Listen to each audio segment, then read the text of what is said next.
We are live. Hey. Hey, I don't know why the camera is trying to focus, but welcome. We haven't been, we took like what? 2 weeks? Yeah, 2 weeks of not doing these lives, Yeah. but we're back to it. Thank God. Um, do you see that camera is trying to like, Yeah. maybe because of the lighting? I'm not sure. Um, It's like pulsating. oh my God. Wait a second. Is it struggling like to? Maybe. Well, I'm gonna. Did it do anything different? It's still. It's still doing it. Okay. Hit it.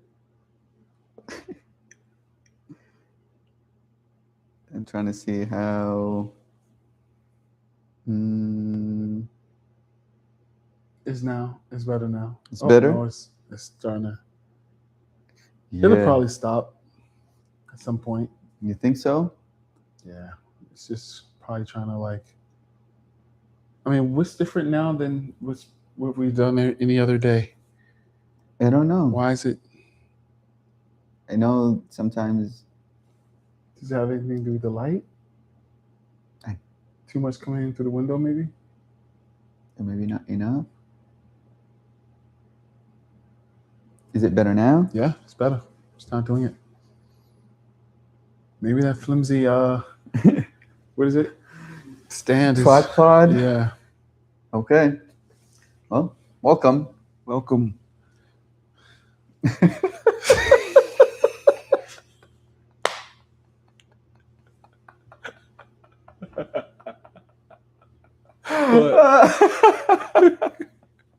Oh my God. Okay. It's gonna be still.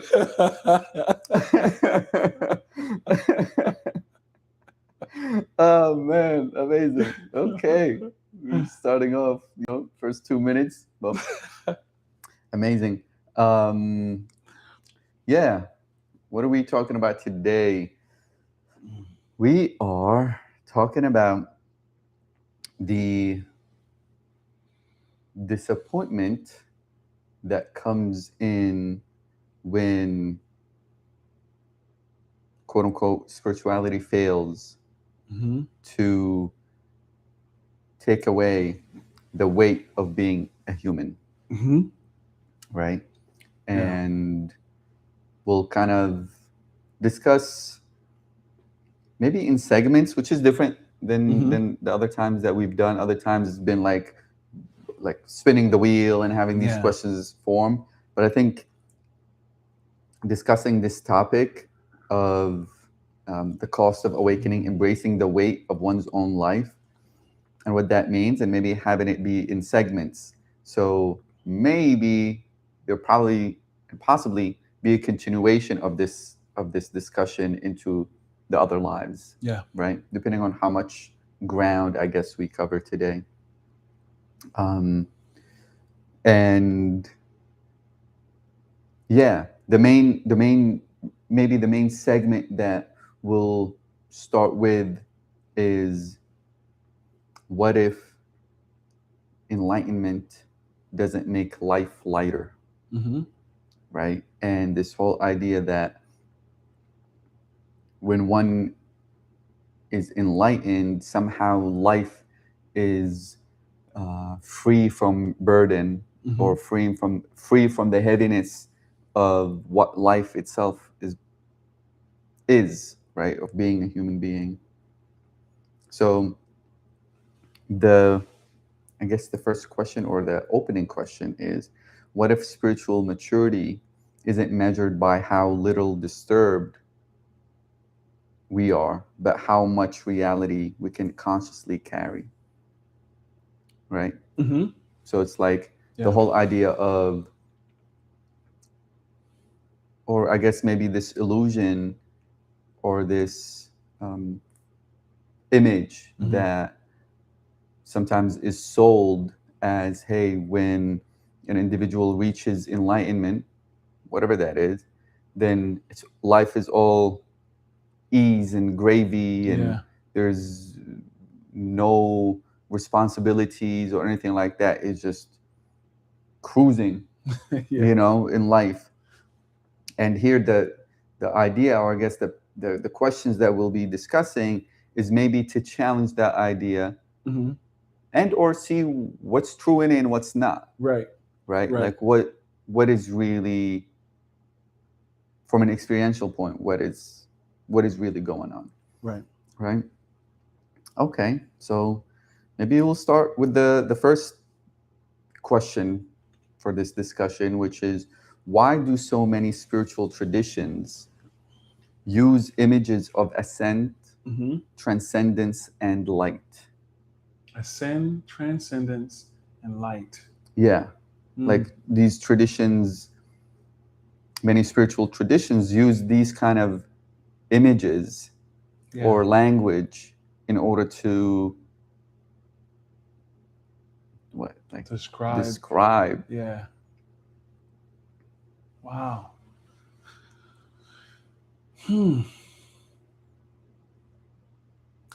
They say something in Vedic science: the brain or the mind cannot have an abstract mood on its own basis. I think that's the way it's phrased. And it's just all about how what we can know of a thing is based on the narrative we wrap it in. Mm-hmm. And there's so much of our language exists in metaphor, as we were talking yesterday. And I think because of that, there's this loop of the relationship of what something actually is and what we project onto it. Mm-hmm. And so, is there really light? Is there really ascending? Mm-hmm. Is there really transcendence? Mm-hmm. Though all those things seem a bit, well, at least two of them seem directional to me, right? Mm-hmm. Like inside time and space. I guess all three of them, right? Well, maybe the description of it is inside time and space, but like transcendence seems to be something that's outside of that, or ascension is to move outside of that time and space. Yeah. Or light, or at least the way that I would understand it or try to conceptualize it, is outside of regular sensory perception. Yeah.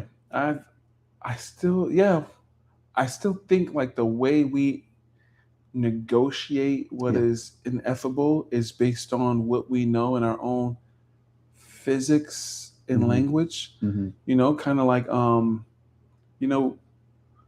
we can't help but to call a thing, and give it brand it with some sort of category or some sort of something to hold on to it. And so while transcendence and ascend, I guess, speaks to maybe an experience that's outside of space and time. Where are we getting those the language from that's trying to describe what, and from where to where is it describing? Yeah. Like, is there any happening going on that's from here to there? Like, when I ascend, is there some part of me that's going somewhere else? Or when I transcend, is there some part of me that's going somewhere else? I'm not sure whether that is true or whether my nervous system is needing some way to engage with something that is ineffable, something that is outside of space and time, some part of me that is also existing outside of space and time. So the way my mind may wrap itself around it is it has to give it a direction, give it a quality, and experience it as such in order to grasp it and talk about it, or at least point at it. Yeah. I love that. And it brings up, what it brings up for me is kind of, maybe we talked about it in other discussions, or maybe in the school community, where, which one comes first, the chicken or the egg, right? Because is it describing a internal physiological movement or something actually being experienced, or is it describing, it's being informed by cultural, whatever it is, the language, and then taking that description to it, right? Because like, okay, there is a feeling of ascension, sometimes, right?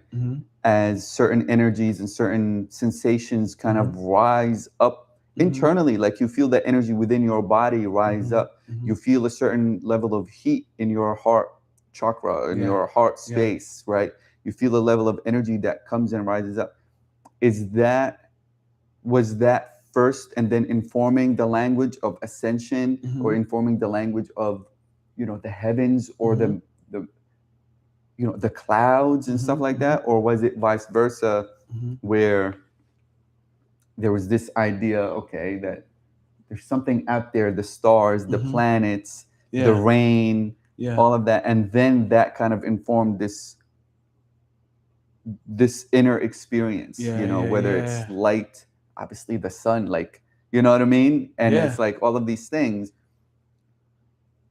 Now, in reality, I don't think it matters. Like, it doesn't, at this point, it's like, okay, well, who would know which one came first, this or that, right? But the fact that it just is, and it's already happening, right? There's an experience that's correlated with maybe something on the outside as well. And I think that is more interesting. The fact that there is something happening outside, and then there is some kind of an image mirror of it happening internally also.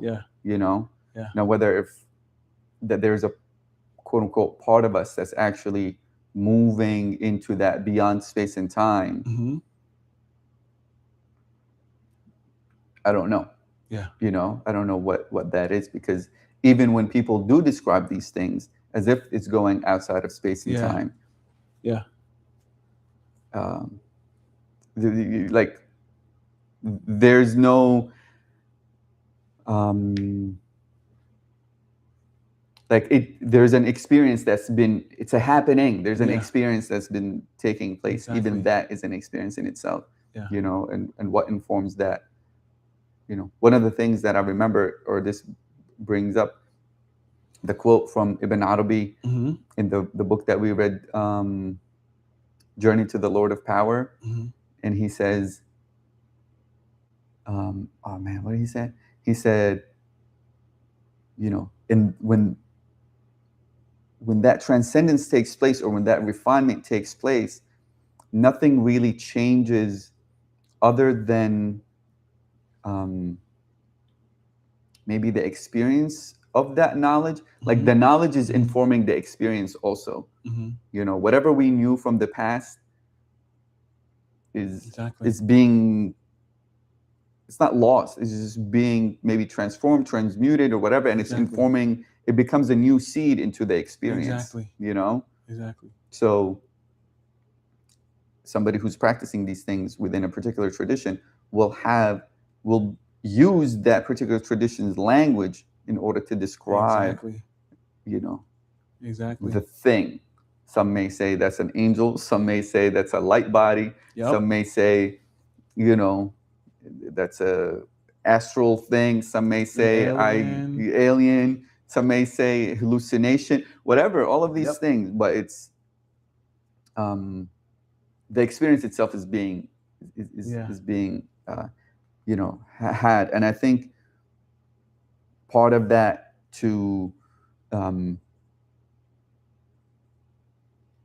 part of the danger, I guess, which is why we're talking about this thing, is to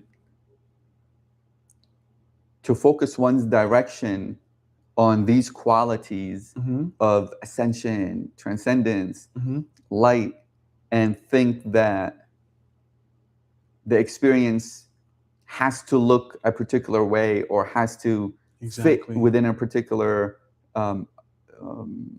attribute, for it to be considered spiritual. Yeah, because when you think about the opposite of those qualities, darkness, or descend, or what's the opposite of going beyond, or opposite of transcendence. Present. I don't know. Gross. I don't. Well, not gross in the sense of gross, but like manifest. Yeah, I think that's the opposite of subtle. But opposite of transcendence is, I guess, here, because transcendence means beyond, or going beyond, and I imagine, or at least I think, the way I translate the word is to go beyond Mm-hmm. the relative existence, Mm-hmm. beyond time and space. Mm-hmm. Transcendence to the transcendent, which is, the Mm-hmm. source of time and space. But yeah, I bring that up to say that, like, think about, like, what is the rap that darkness has gotten, Mm-hmm. right? Is darkness inherently evil, Right. or do we use that term to kind of like speak to, other things, like, what some plants grow in darkness. Yeah. Some people grow from the things we attribute to darkness, like maybe pressure or being challenged, Mm-hmm. or I don't know, some of those qualities. Yeah. And not even that, even quote unquote metaphysically, some of or cosmology, and within particular tradition of cosmology, light comes from the darkness, right? So like the essence of all there is the dark womb Mm-hmm. Mm-hmm. that light emerges from. So Mm-hmm. So darkness is giving birth to light in that right, cosmology. yeah, it's Wow. it's the black is the greatest Mm-hmm. Mm-hmm.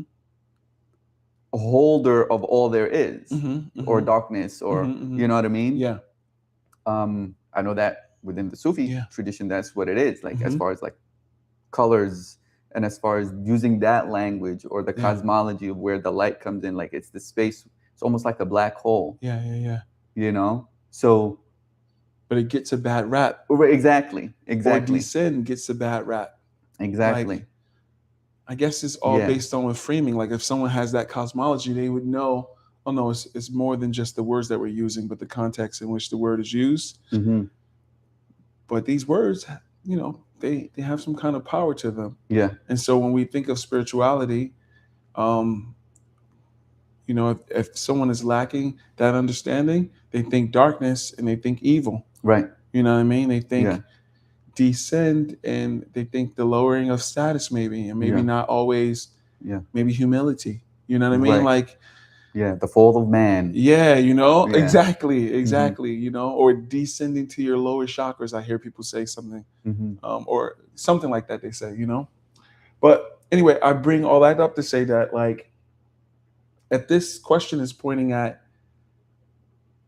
do people and myself need spirituality to fit in the box that transcendence, that light, that ascending is pointing to in the mainstream view of it, which is I needed to be gravy and flower petals and rainbows all the time, and to deal with anything that has any gravity or weight to it, or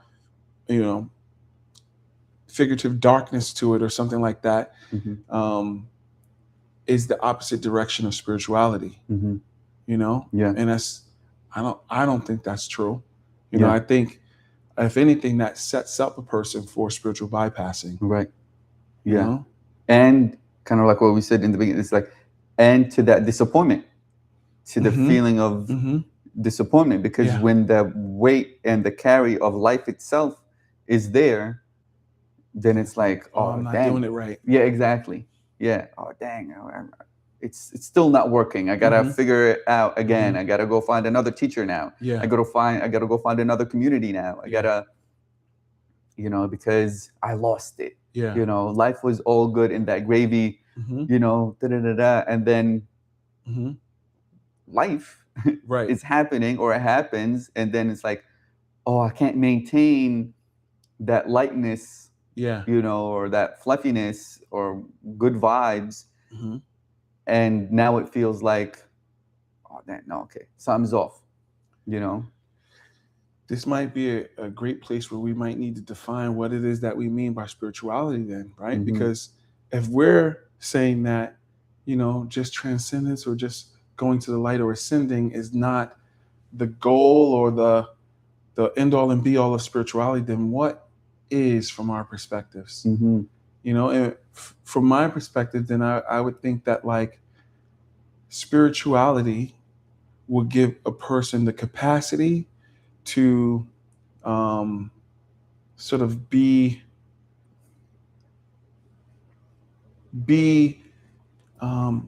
to have some sort of capacity to deal with reality as it is, to digest reality as it is, to move with reality as it is, even to like let's say create or co-create reality. I think spirituality is a person's awareness, realizing that it is wholeness. Like, you know how they say this phrase, you're not a human being. I feel like how they say it, you're not a human being having a spiritual experience, you're a spiritual experience. A spiritual being having a human experience. Yeah, that kind of thing. I feel like a person's metacognitive awareness or realization of what they truly are is what I'm considering to be spiritual.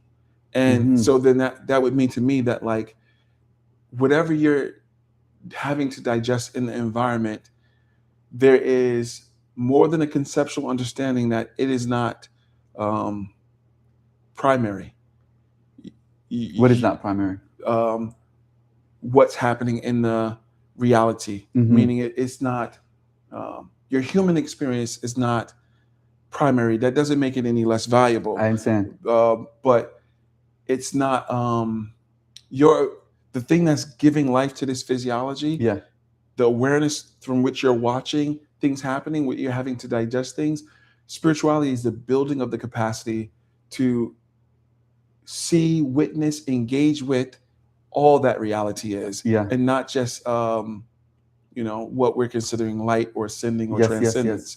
It's maybe even you can see it as the union of opposites. The person's building a capacity to digest, engage with the opposites because they've realized they are the union of those opposites. They are the source from which this material reality has come from. Yeah. And that's saying a lot, right? Because you can't just, I conceptually know this. Right. There's a reunion, a remembrance, awakening. I'm using these metaphors again, that happens that allows a person to realize it in a lived way, where they can engage with reality, digest reality, co-create reality, play in reality, and the sort of relative existence isn't just happening to them. I see. That's a long-winded way of trying to give some description of what I mean by spirituality. Yeah, I agree. I agree with what you're saying, and I think one maybe distinction, I guess, is that there's a difference between, because I feel like what you described is like you're describing two things at the same time. The experience, or at least the summit of which that experience of spirituality may provide, and also you're speaking about spirituality as a system or as a tool to get to that summit as well, right? Like, and they are one and the same, and yet there is a distinction between a system that one can use that may be called spiritual, non-spiritual, or whatever, and the experience or the goal or the summit where what you described, like there's an actual experience and witnessing and awareness that is happening here, and it's not just, it doesn't stop at the relative engagement with this reality, but it goes far beyond that, or more holistic. There's a more wholeness to it. And I think that's where sometimes there's confusion when we think that spirituality is only a system or tools or a way of being than what the fruit of it is, right? Because these systems can be different. And even I think of like somebody who may not even think of themselves as spiritual or even identify in that way, who, let's say, the atheist scientist, right? Can they also experience reality from that quote unquote summit or that end point that we're talking about, or that realization or that capacity that we're talking about, or do they need to also have a religious framework or spiritual framework in order to or spiritual, some kind of belief, kind of something that there's something beyond the material reality, that is there. And probably their experience might also be like that. I can see that it can be a possibility. Now, I don't necessarily know the experience of it, what that might be like, but I think that the difference between spiritual system and a spiritual way of experiencing, there may be two different things, and that, like that. I mean, it's very interesting because the word itself, there's the word spirit in it, which is beyond the ordinary. I'm not just my thoughts, or I'm not just neurons firing together, right? And not just these feelings and this body. There's an element that is beyond the horizon, spirit. That's the thing. So it's like, is it necessary? I don't know, but I think we both agree on what that experience is. And it doesn't necessarily need to be defined in a way that, or it needs to look a particular way. I agree. Rather than the internal inner experience that awareness has awakened. And it's engaging in life from that space as much as it can. This is a great point you bring up, right? Because I think someone, let's say, who's already in that, who's had enough taste of it to say, oh, well, yeah, who has enough taste of, I guess, what we're calling spirituality, would probably never assume that it would always just be gravy and rainbows and flowers, right? They tasted enough to probably know at that point, like, nah, this is there's nothing but spirit. All this is basically wholeness on the move. And like, all this is that. Everything that's going on is spirit. Is right. They probably would have tasted enough if they are in that state to say like, oh, this is that. Even maybe the atheists, like they probably would, I'm guessing, I don't really know, if they've had enough what I would call transcendental experience, or experiences that are zone or flow state, or experiences where they just realize like, wait, the breath that's given rise to me having life, I don't got to attribute it to a God, but I noticed that there is something happening here that is all interconnected. You don't have to have some sort of spiritual architecture or religious architecture in order to like have a realization. So, but I also realized that, let's say someone who's feeling like they're intentionally on the path, right? How they might measure whether they're walking on the path appropriately might be with how much ease they're experiencing in their life. And if they stop experiencing that ease, they might make that mean like, oh, I'm headed the wrong way, or God didn't mean this for me, or I'm doing my spiritual practice wrong. When it might not mean that at all. It could just mean that like, this is part of life. And wherever you are in your journey and you're alive, you're never going to stop experiencing the things that life has to offer. The whole spectrum, joy and pain, darkness and light, whether we mean it figuratively or not. I agree. And I think that's when it becomes like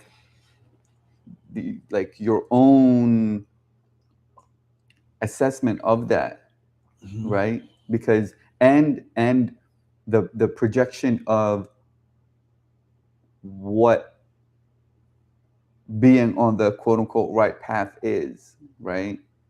And it, like you said, it might be and it might not be this or that. Yeah. So,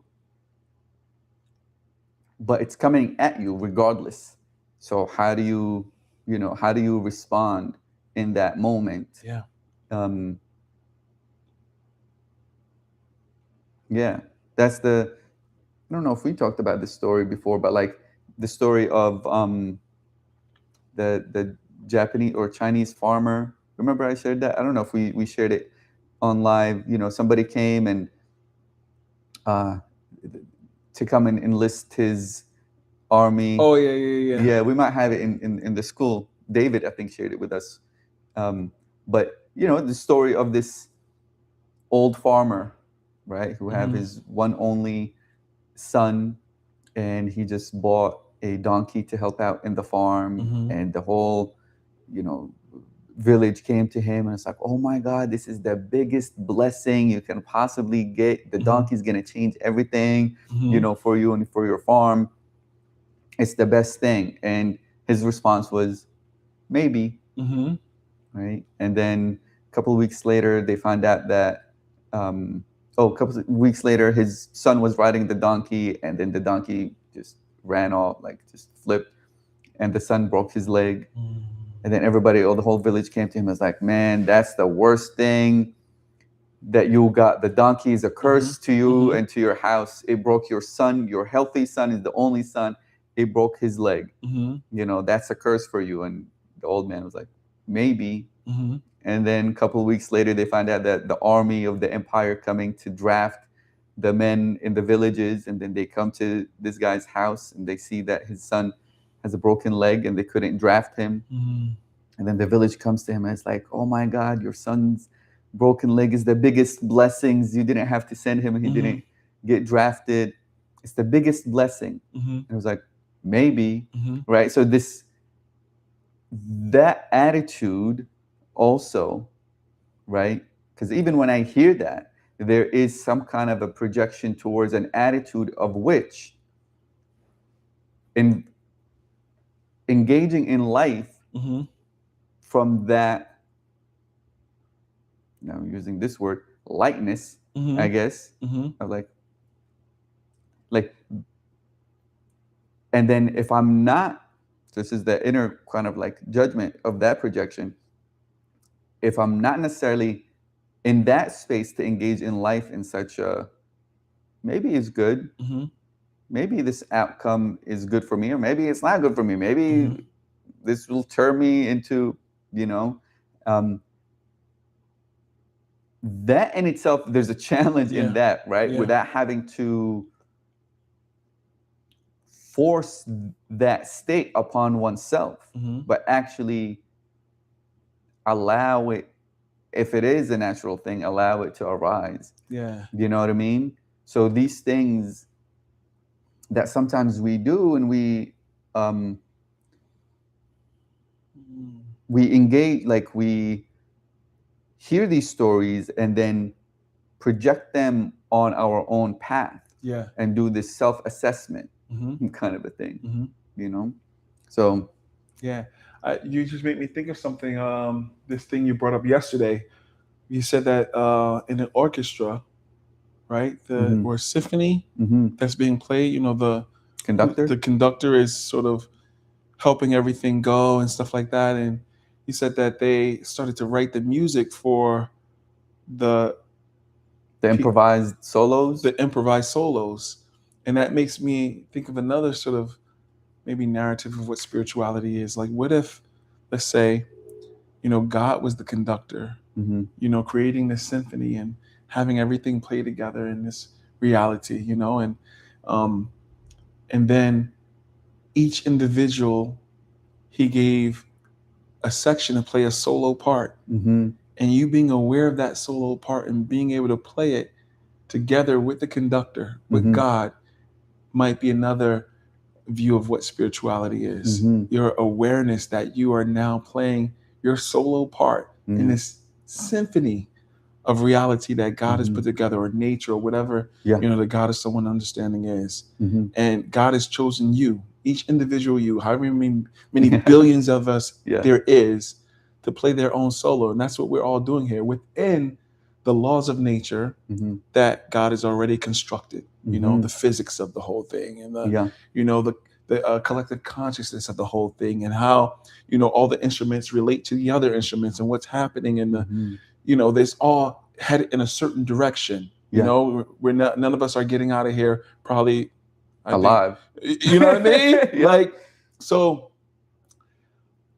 but there is an opportunity that we have being alive here to be aware of that relationship with all that exists. Right. And that in that we get to play a solo.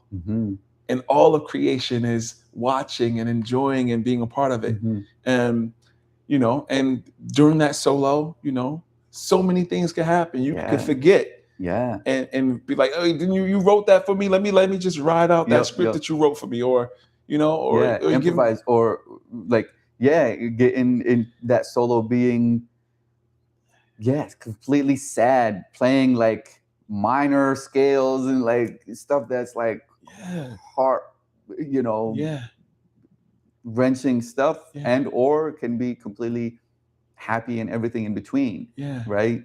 And then it's a real proper solo. Exactly. Right. Like, what if spirituality is waking up to your solo? You know, inside this infinite symphony that's going on. And we get to like wake up in it and have a part in it.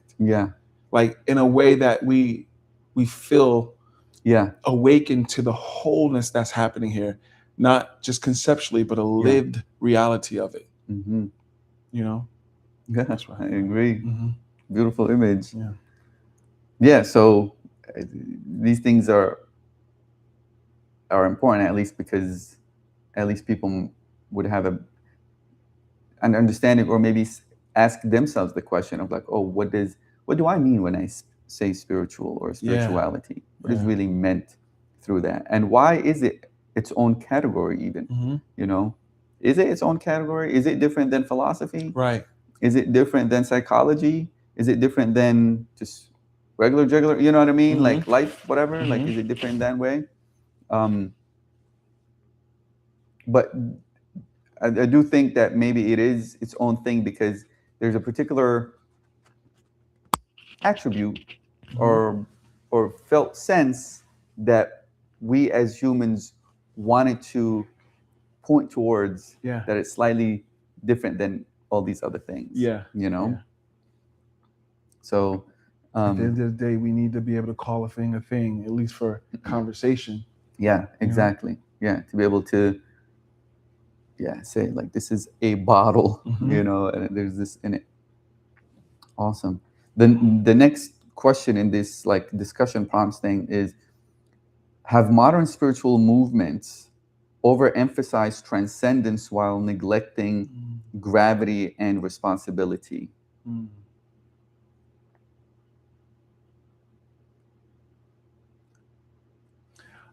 You know,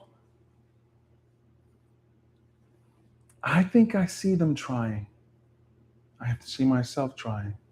You know, when I look across these different organizations that I've seen who are about transcending and meditating and whatever their tool of transcendence is, I see them also actively trying to engage to some extent the oppression and devastation that's happening in the world, whether they're doing that through meditation, donating money, trying to create mindfulness.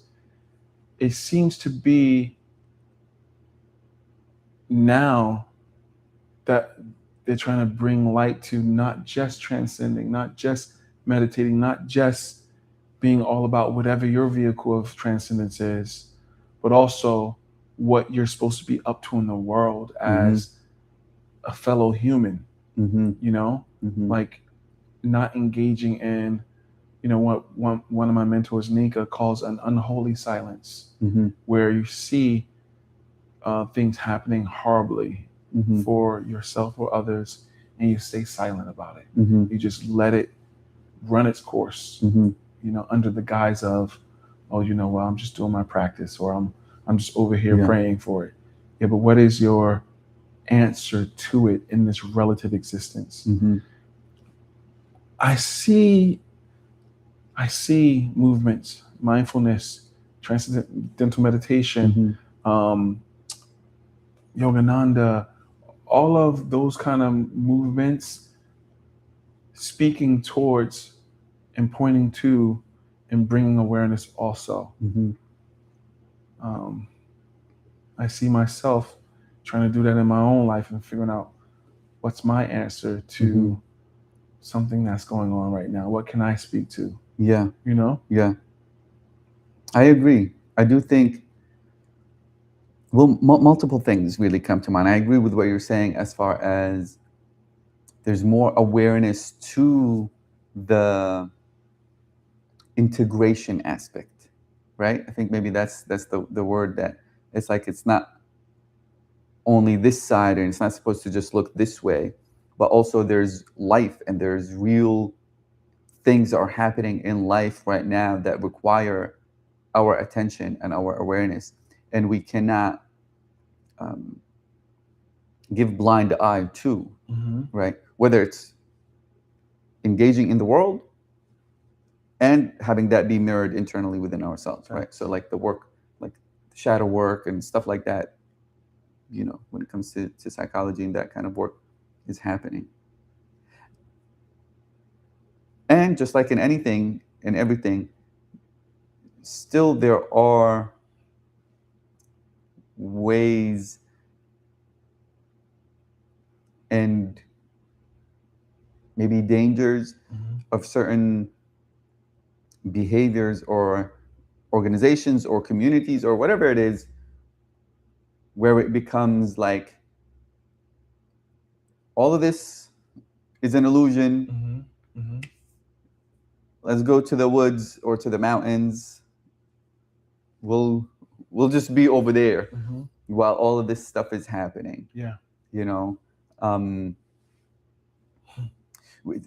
yeah, there's so much. A lot of things come to mind actually with this, with what you said. One of the things that come to mind, and I don't even know how to follow this thread or where to go with it. One thing that comes to mind is the globalization of our awareness of each other as human beings. The traveling of spiritual systems from one geographical location to another, and to be practiced in a completely different cultural setting, right? And what does that do? How does that? Is there an effect for that? Is there misunderstood in a different way, where, you know, transcendence might mean something within that particular culture, and now because of the translation and because it went to a completely different way, transcendence took a shape of its own within that way that might look where it might be more harm than it is good, right? I'm using transcendence just as a way of, like, I'm just saying a particular spiritual idea, right, or philosophical framework.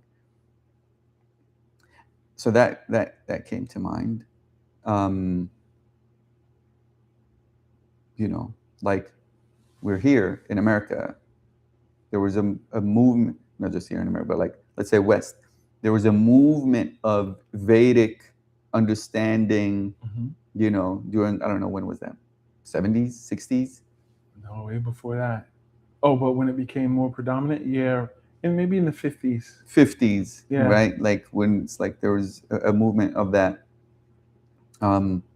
where, let's say, that flourishing or that kind of attention was not put on indigenous Native American spirituality of this land that was already flourished, that was already part of, you know, the happening. Like, I mean, yeah, but by that time, colonists had already destroyed.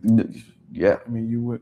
I think. I mean, that's the probably point you're making. Yeah. Like, colonists had already destroyed so much of that spiritual system. Exactly. And so many of those people. By the time the other things started to come over, Yeah. you're saying, why didn't they look back and sort of re-enliven what they'd already destroyed. Exactly. That'd been great, but yeah. So yeah, these things come to, because like as we're talking, these things kind of come, and again, I don't necessarily know how to follow that thread, but the thread of spirituality as a system, not as a state, not as an inner experience, but like as a system, and what that does, the movement of it, given now that there's a collective global, you know, I practice things, let's say, there's just become more oneness in that globalized idea, right? Does that matter? Does that mean something? I don't necessarily know. I think it does mean something. I think also that part of the conversation isn't a conversation that could be fully had without really placing colonization as at the centerpiece of a movement of a spiritual system. Yeah. Whether it's Vedic, Islam, Christianity. Yeah. All of these systems were often co-opted by colonizers in these different places, and then moved with slaves and people's belongings and riches, and as their languages was destroyed, and then settled somewhere else in new faces. You know, with also itself evolves in a different way, that because what I was trying to like maybe still wrap it around is the lost in, maybe not in translation, but like that it can highlight a particular way over another. You know what I mean? I agree. And brainwash as well as liberate. Like thinking in cases of the slaves, right? Like so many of us for so long, worshiping this white Jesus, blue-eyed white God in the sky for how many generations? Yeah. You know what I mean? In terms of like Black people, you know, and figuring out sects of us or groups of us evolving beyond that imagery, and then figuring out like, oh well, God is something more than just this image that's been whipped, beat, and raped into us. But somehow through all of that, we found the true God within it and used it to self-liberate. Right. That's not the story for everybody. Right. So many people are still wrapped up in that same spiritual illusion. And some of them, wrapped in that same spiritual illusion, has found the truth of it that's beyond the garment that it's wearing. You know, I think that might be the case across the world with whatever spiritual system that's moved wherever, for whatever reason, people are engaging with it based on the illusionary cultural convictions that's often coming from a people who did not give birth to that religious perspective or lens, and then oftentimes having to find their way, even clothed in that spiritual conditioning, to the truth of which it was trying to point to during its inception. Exactly. Yeah. You know? Yeah. Yeah. And it's still happening in so many different ways, multidimensional ways. And it's to bring it back, it's having it be, oh, it needs to look this way or that way. And if it's not looking like this, then it's something is off, or that kind of inner experience that all of this can possibly, and maybe most likely, have created within our own inner experience of the spiritual systems that we're engaged with. You know? So that's one thing that came up as you were. I'm glad too it came up, because for the topic that we're speaking about, like why does spirituality have to be all light, and are we disappointed when it's not, for us to bring out that dark underbelly of what nearly probably every religion on the planet, as it's migrated to wherever it is, has had sort of a a growing up phase in, Yeah. or might still be in it, it's good to point at in the Yeah. conversations like this, because Yeah. you know, are you all about Allah? Are you all about Jesus? Are you all about Jehovah or Yeah. Krishna, and yet unwilling to speak about the things that atrocities that's been done in the name of Yeah. your spiritual system? Yeah. You know, Mm-hmm. like how can it be all, you know, just meditation? You know, if you know there are, you know, I don't know, Buddhists and Hindus fighting and going through whatever, and land, this land and that land. That's another thing we have to speak about in terms of land, like this.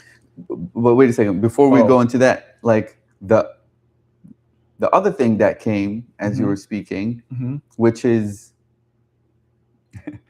it kind of, it's on the completely other side of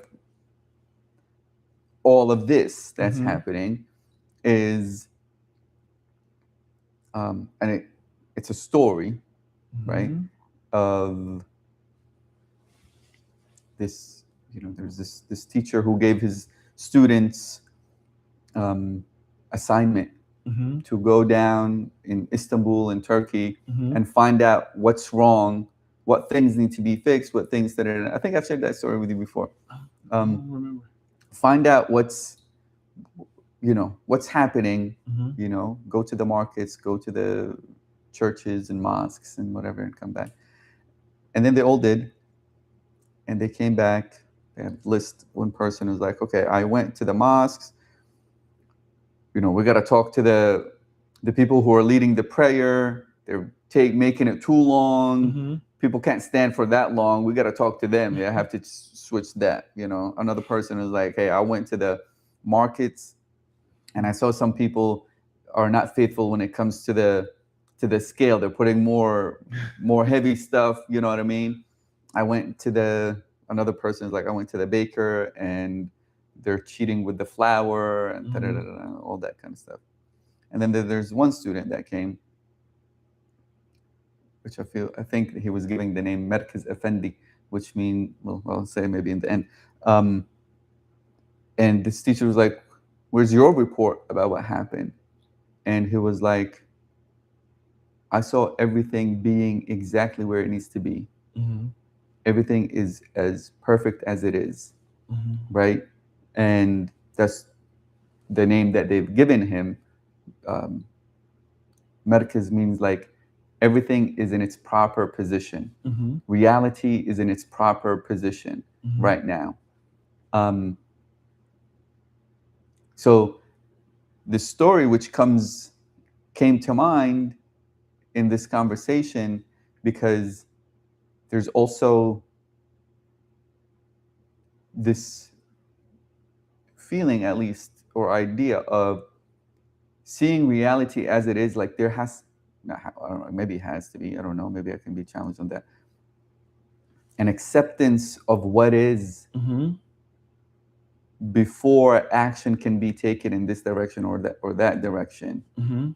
That the work of not denying what is not happening, or the work that needs to be done is not happening in denying of reality, of, oh, this is not reality, and then now the contribution or the action that's being taking place is as a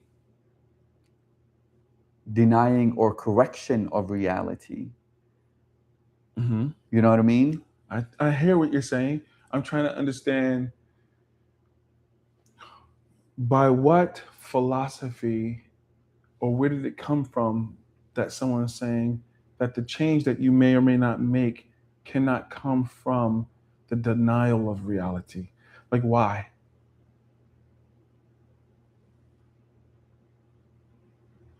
I think the intent, well, I don't know why, but I think the intent, it gets to the level of the intention of the change that needs to happen. Now, on the outside, the action may look the same, meaning,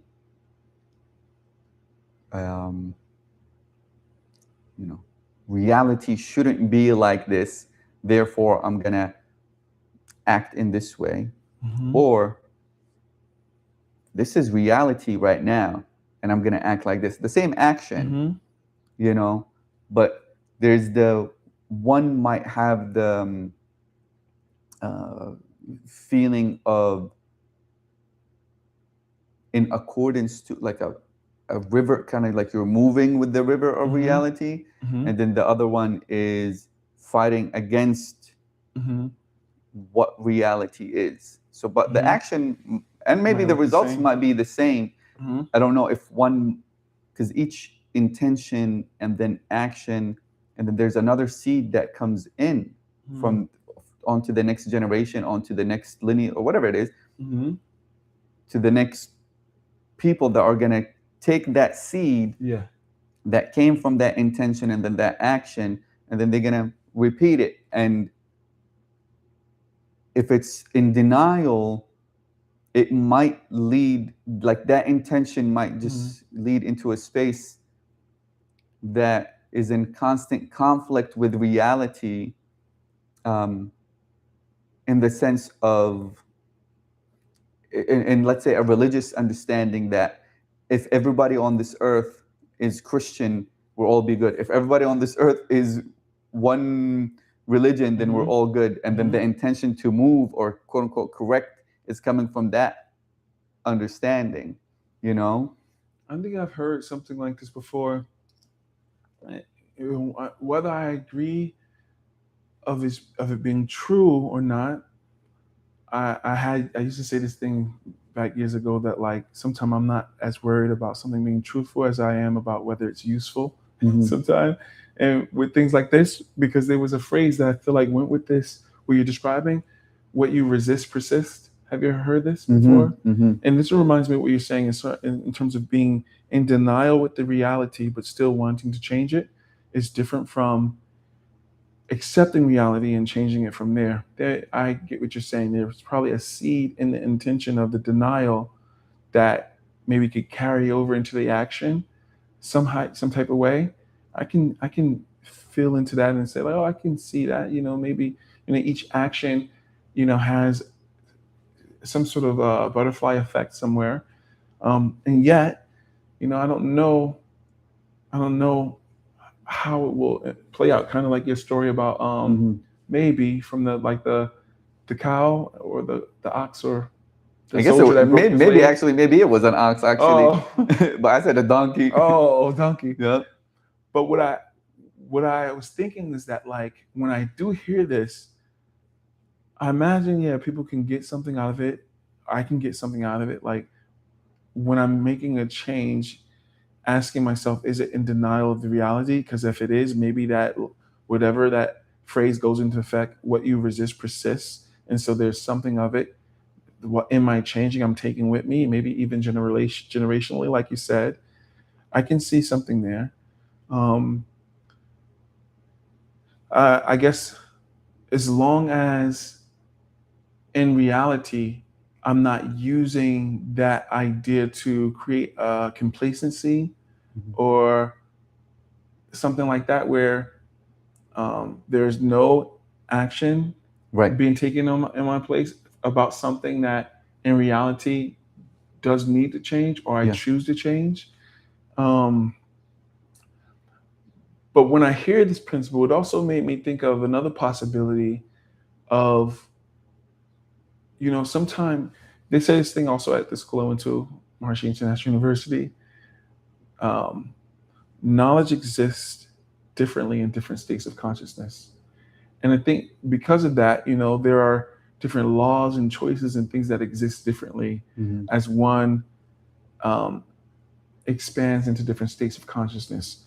Not as this is better than that, but as your awareness is open to more possibility, more choice. And so as a person is expanding in consciousness, in their awareness, in their perceived reality, their relationship with reality is a bit different than someone whose perception is constricted. They would see,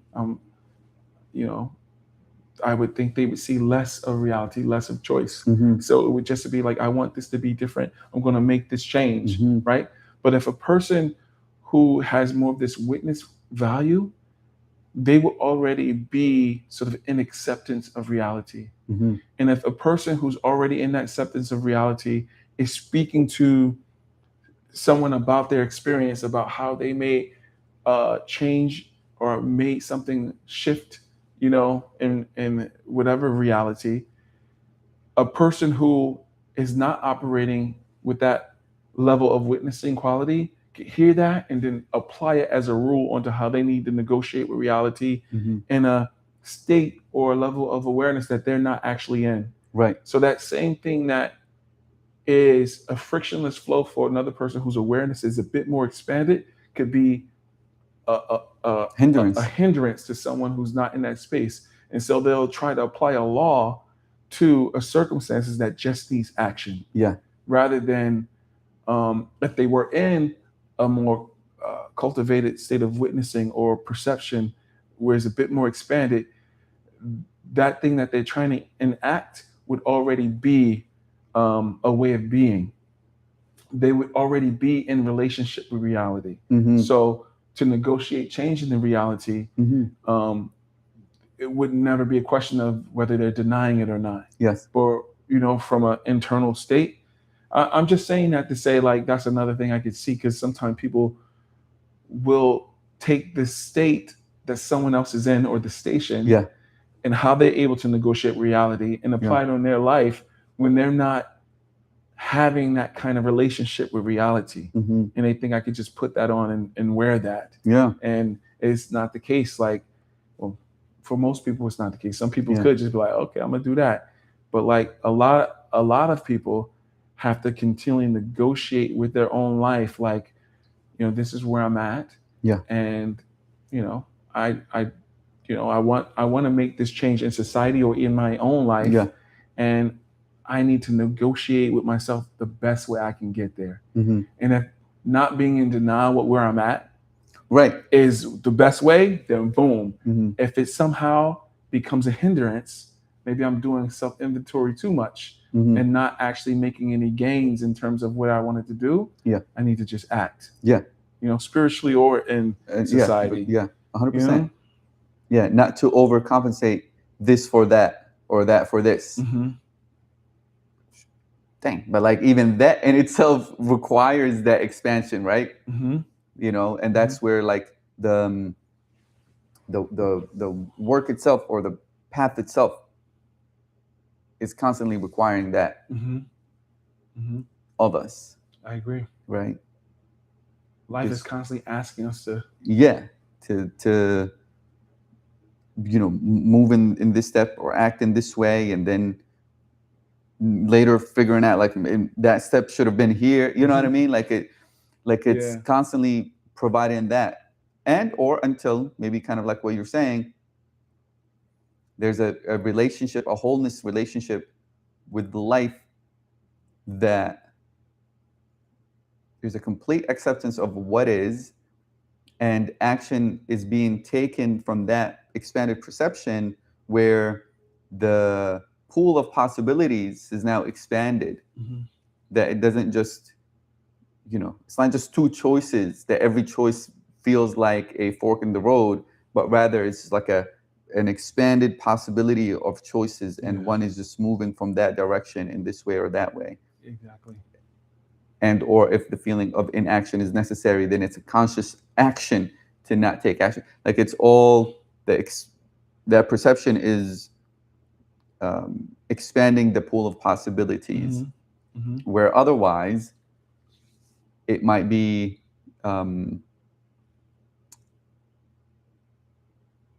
what's the word? Myopic, diopic, whatever the word. Like it's only this or that. Yeah. This or that. And then on top of that, having that being felt, or having that being covered with in denial or not acceptance of reality, then it's like a pressure cooker, really, at that point. But to your point, regardless, keep it moving, whatever it is that needs to take place.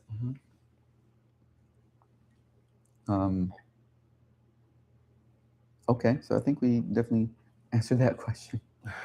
Was that the first question? No, that was question number 2. Oh, okay. About the gravity. True talk. Yep. Someone said something? Yeah. I can't necessarily know or pronounce their name. What did they say? True talk. Oh. Hands up emoji and a purple heart.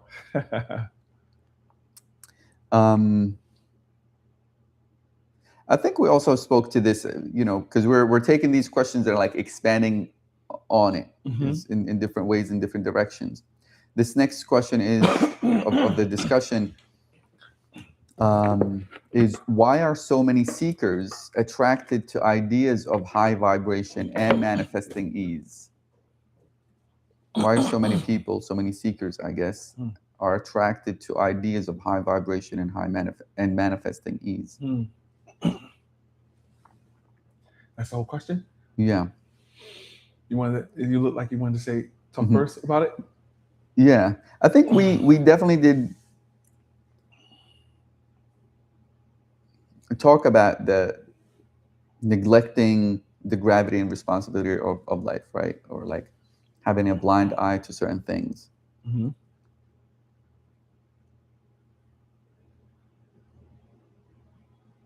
Why are so many seekers attracted to ideas of high vibration and manifesting ease? Honestly,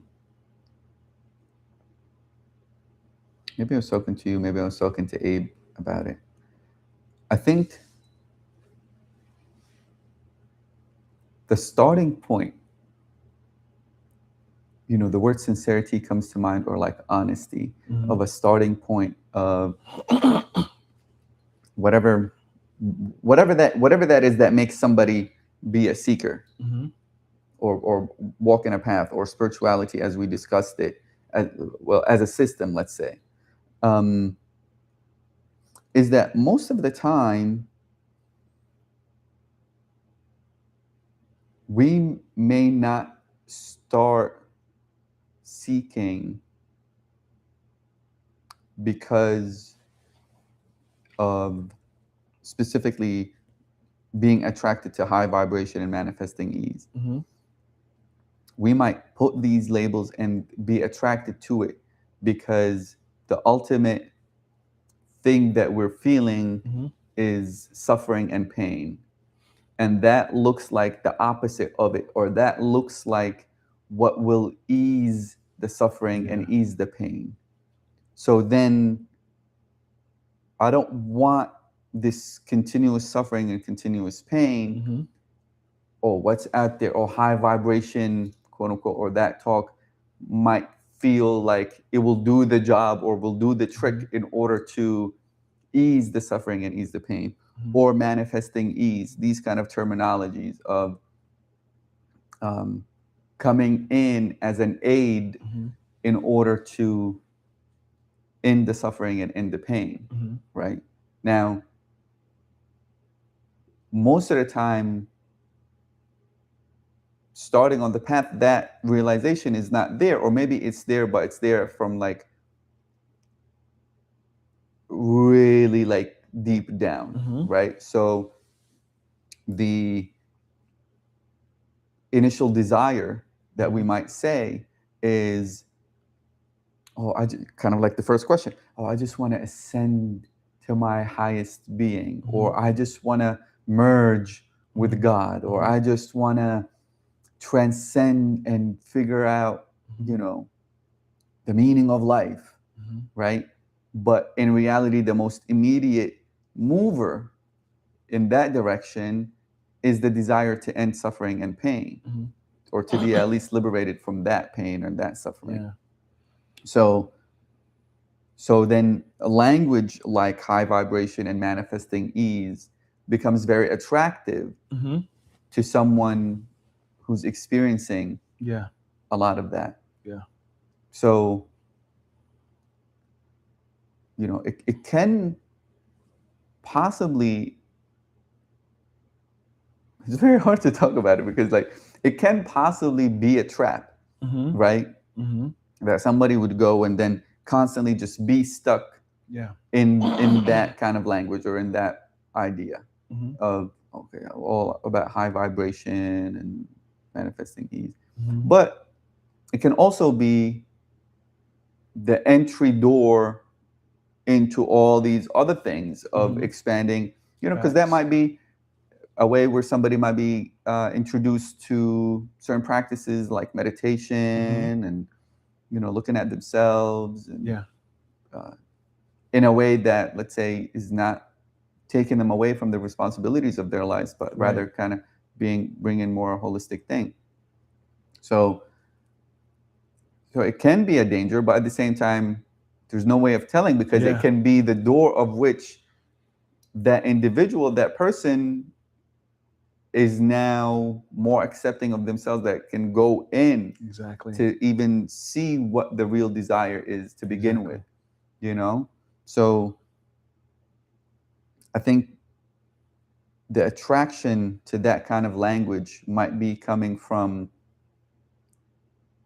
just because it's like on the other spectrum of Mm-hmm. what the Mm-hmm. felt experience Right. is, and it's like that's the way out you Right. know Right. Yeah, I see exactly what you're saying. And I do agree, especially in terms of like my own pain and trauma, and you know, when I really became aware, like, oh, I can taste something else, I can see some other reality available. Yeah, then I was just on a mad chase for it. mm-hmm. Like, I want this. This is the game I'm playing. Like Yeah. very early on, like, got thrown off here and there as like a wild bull at some points, Mm-hmm. and then back into suffering and trying to not drown, and then back on the wild bull of what they're calling spirituality, which to me is just life, Mm-hmm. you know? Can you read the question for me again, if Why you don't are mind? so many people attracted to ideas of high vibration and Yeah. manifesting ease? I got to separate the seeker into a few categories, maybe just two. One category is when you really realize there's something like other, and I'm out to get it, you know? You had a taste, and so you know. That's one category I would say, I guess. Mm-hmm. And another category I would separate it into is um, where you sort of were born into it, and maybe your religion is your religion, and so your religion has these different things that you have to do. You look like a seeker, but you're not really seeking. You're just sort of doing what you need to do to not be ostracized. Mm-hmm. You know what I mean, or to look a certain way within the group that you're in. Mm-hmm. So that's another category I would place in seekership. you know, um, and the other category I was thinking of is those people who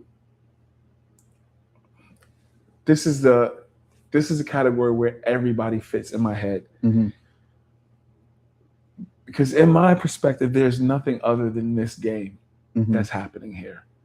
And so even though we call it those words, which are like high vibration, high manifesting vibration, ease? manifesting ease, and all those things, that's the same type of shit that the person who's, you know, working to get the Tesla or buy the house trying to get. Mm-hmm. They're trying to figure out how to get to some space, and it's just worded differently, and it looks differently in their head, but they're trying to find that, Mm. and they might damn well very well might find it by buying their Tesla or buying their mansion, or just figuring out how to have a life that's free of pain and suffering through capitalism or material things. But Mm-hmm. that might be a door for somebody. You never know. Just because we label something spirituality and is under the context of religion, or we might put it in this eyes of I'm definitely speaking this otherworldly thing. Each each point in infinity is infinity, and Mm-hmm. so they might have an experience making love that completely blows their world open to something that is outside of space and time. Driving, you know, comfortably a long distance, and might Mm-hmm. have the awakening. You just don't know where it's going to come from, And I think everybody's out to get it. And so you're saying that that third category, which doesn't feel like a category, it feels like the where everything is in it, is what, like just life itself? Yeah, I think it's hardwired into our nervous system to seek greater charm, greater ease, And I think it is in the direction of what we're calling spirituality, and some people might find the taste of that in hallucinogens and things that we wouldn't go in that direction, whether it's drugs or they might be looking for that in alcohol. It's people are searching for something and not always knowing what to call it, not always knowing where to get it.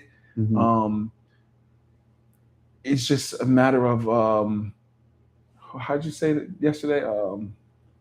If it be the will of Allah, you know what I mean? Like there is people who are on the road because they were born there. There's people who start to understand, they see something else and they had a taste, and so they're on that mad dash to taste something in whatever spiritual architecture they found. And there's other people who are just trying to have a good life. And in my opinion, all of that is in the same one big category. Yeah. And the possibility to waking up to it is possible everywhere in that space. Now, if someone is intentionally after it, because of the way the world is right now, they might notice like, oh wait, I might make up to it a little quicker or a little more intentionally in meditation or in prayer than driving my car. Maybe that something like that. But I think that is subjective to the person, where that road feels the truest for them to get to these words here, which are high vibration, and what else? Manifesting ease. Ideas of high vibration, manifesting. Yeah. Those things. I think the human condition is wanting that. And it is our mistake of the intellect to try and find it in places where, it's not yielding us that benefit. But I think that last sentence is the crux of the whole thing, because that last sentence is the differentiator. Even though all of these things are occupying the same thing, like at the end of the day, one thing that is for certain, death. So whatever that, like, we're all gonna some point reach that point. Death. Yeah.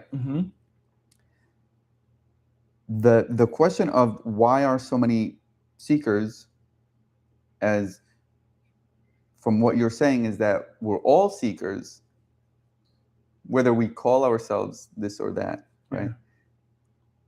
I think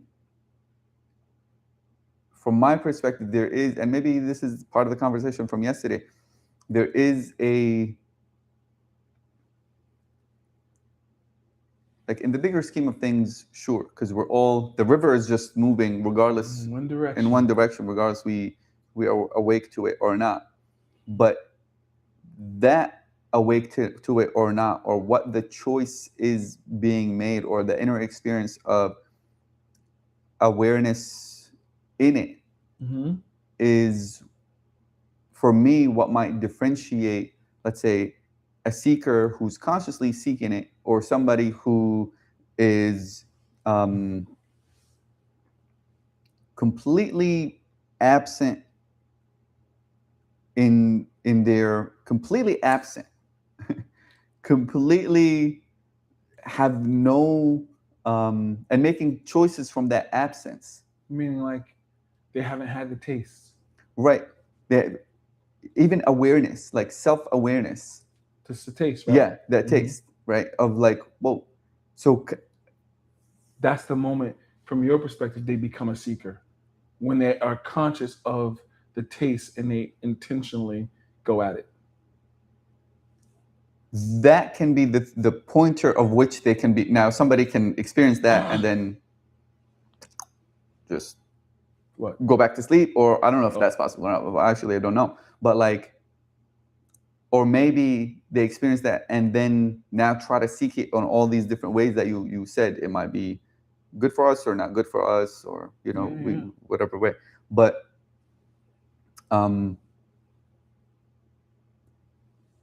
prior to that,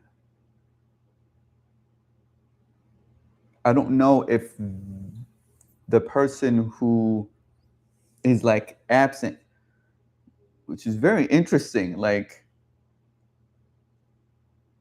it's a very interesting thing. It's very delicate. What's this? You said this. Yeah, the idea that of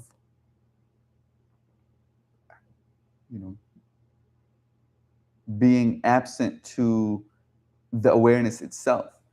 You're saying you don't know if a person who's never tasted even a bit of self-awareness can be considered a seeker. That's right. The sentence? Yeah. Which is like, I don't even know on a if that's even a true thing or not, right? Sometimes it's very hard to imagine, because even like now, even bringing back to memory, if you try to remember something from your childhood, or I try to remember something from my childhood, it's being remembered through that light of awareness. Yeah. You know what I mean? And yeah, it's it's fascinating. But I kind of bring that to, bring that up to kind of like highlight or touch on, even though the river is moving in one direction, life is happening regardless if we're awake to it or not awake to Facts. it. Like, it's just moving. Facts. The inner experience and that quality, what somebody may say, okay, I've tasted something, or oh snap, I'm suffering right now, and am I my suffering? Am I not my suffering? What is going on here? Yeah. How do I deal with this? There, like, when that kind of starts to fold back, and maybe not enough space yet, maybe it's still foggy, maybe it's still like, what the heck is going on kind of space, but then it kind of inspires some kind of action into one direction or another, right? Yes. And that moment is, I think, how the word seeker, now in which way direction, we don't know. I guess that's to your point. But in that moment where it's like, whoa, oh, okay, now what? Yeah. I'm here. Like, wait a second, or I'm having all these experiences, all this kind of stuff. Yeah. Which might not occur as good, might occur as something good and benevolent. Like, it could literally be a transcendental experience, a breakdown or a breakthrough. Yeah. It's the awareness expanding or refining to where you have some metacognition of your process of awareness. Like, you're, for a moment or for longer than a moment, you're self-aware. Yeah. And in that, it could look like, oh wow, I saw the Mother Mary. I saw God. Jesus touched me. Allah touched me. Krishna came to me. Yeah. Whatever the imagery that shows up or doesn't show up, your awareness had a happening. Yes. Had an experience. Yes. And for that moment, it woke you up to yourself, to something. And now, after that experience, depending on how long it was, you've made it mean everything in the book that you've learned that's conditioned your head in your life. Now it has all kinds of meaning. But when it was happening, it was just that. Awareness, aware of itself. And because of that, it could see in the peripheral suffering, pain, joy, you know what I mean? Like, and what I wanted to say about it is that, like, kind of how you said the ocean is just, or the river is going in one direction back to the ocean, kind of thing. I this There's this relationship between stages of development from a child to an adult. And somewhere in that development, I think the case for the human nervous system is always to go towards this state of self-awareness as a state, or as a taste experience, and then maybe eventually onto a station, an established way of being in the nervous system. The way you are being with reality, with the awareness of yourself, is established. They have this saying, establishing being before action in the Vedas. But like, let's say when that child is a baby and you just come out of the womb, and you can't articulate what it is that you want or you need, but your nervous system can. It knows it wants warmth. It knows it wants touch. It knows what it needs for wholeness. You know what I mean? When you fall down on the ground and you hurt yourself and you're 1 year old and you're crying and you reach for your mom or dad, this nervous system intrinsically knows what it's reaching towards. That comfort, that wholeness, that safety, that security, that part of you that was an organ in someone else's body is mirroring the part of you that is the river going towards this ocean, that is the wholeness of, whether we say nature or God. That mechanism is hardwired into the nervous system to return to the ocean. This ocean is awareness, pure awareness, aware of itself, or God, or however, or universal energy, or Satchidananda, bliss conscious, eternal bliss conscious, or love, whatever we want to call it. This awareness that's reaching towards the mother or father, when in pain or in joy, is the mechanism that, through the stages of development, becomes, the terrible twos, and the rambunctious 4-year-old, and the disagreeing teenager, and and then many of us, we don't leave that state of the disagreeing teenager, even as adults or older people. But there's the possibility that experience changes the brain. It expands the perception, the capacity of the brain, the fullness of what it's capable of. And the nervous system is always reaching for that wholeness, either in the symbolism of us needing to connect with our mothers and our parents, or feel safe in our home, to come back to the return to wholeness. That archetype is wired in the human physiology, because it mirrors the relationship of the node of existence realizing itself as the wave or the universal. Which is why I say you probably wake up to be a seeker the moment you are a teenager or a preteen or adult, and you have this metacognitive awareness knowing itself. But that is just a state on the way to the station. But these stages of development are central to the human being. Regardless of what we want to call it or what our brain wants to wrap around it, we're always reaching towards the mother or the ocean or our wholeness. This is why I said we're never not a seeker. Somewhere in those stages of development, the mistake of the intellect might say, it's going to be church.